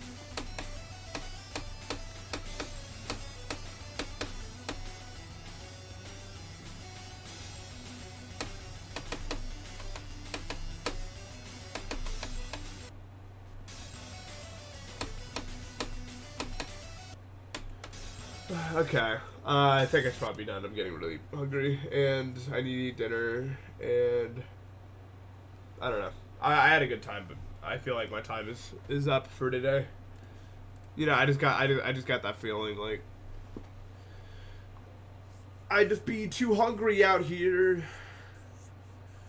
Good runs today. Yeah, very good, very good. I'm not disappointed even a little bit. I put a lot of stuff together. And I think the next time I play, I think, I don't know. I don't know if, today we made some huge strides. I don't know if I'll be able to improve upon that much by tomorrow. But, yeah, I'll try to stream earlier, and hopefully I can, I don't know. Sorry for getting really deep. I should be sorry. I think a lot of people enjoyed it. It was just, that's what I feel late at night. You know what I mean? Like, when it's this time of the night, I'm like, this is what we're talking about now, you know? That's just how my brain goes. And yeah, alright, that's gonna be it for today. Thank you guys so much for tuning in, as always. And I will catch you guys tomorrow for another stream just like this. Except maybe not as deep, because it'll probably be earlier. Okay, bye.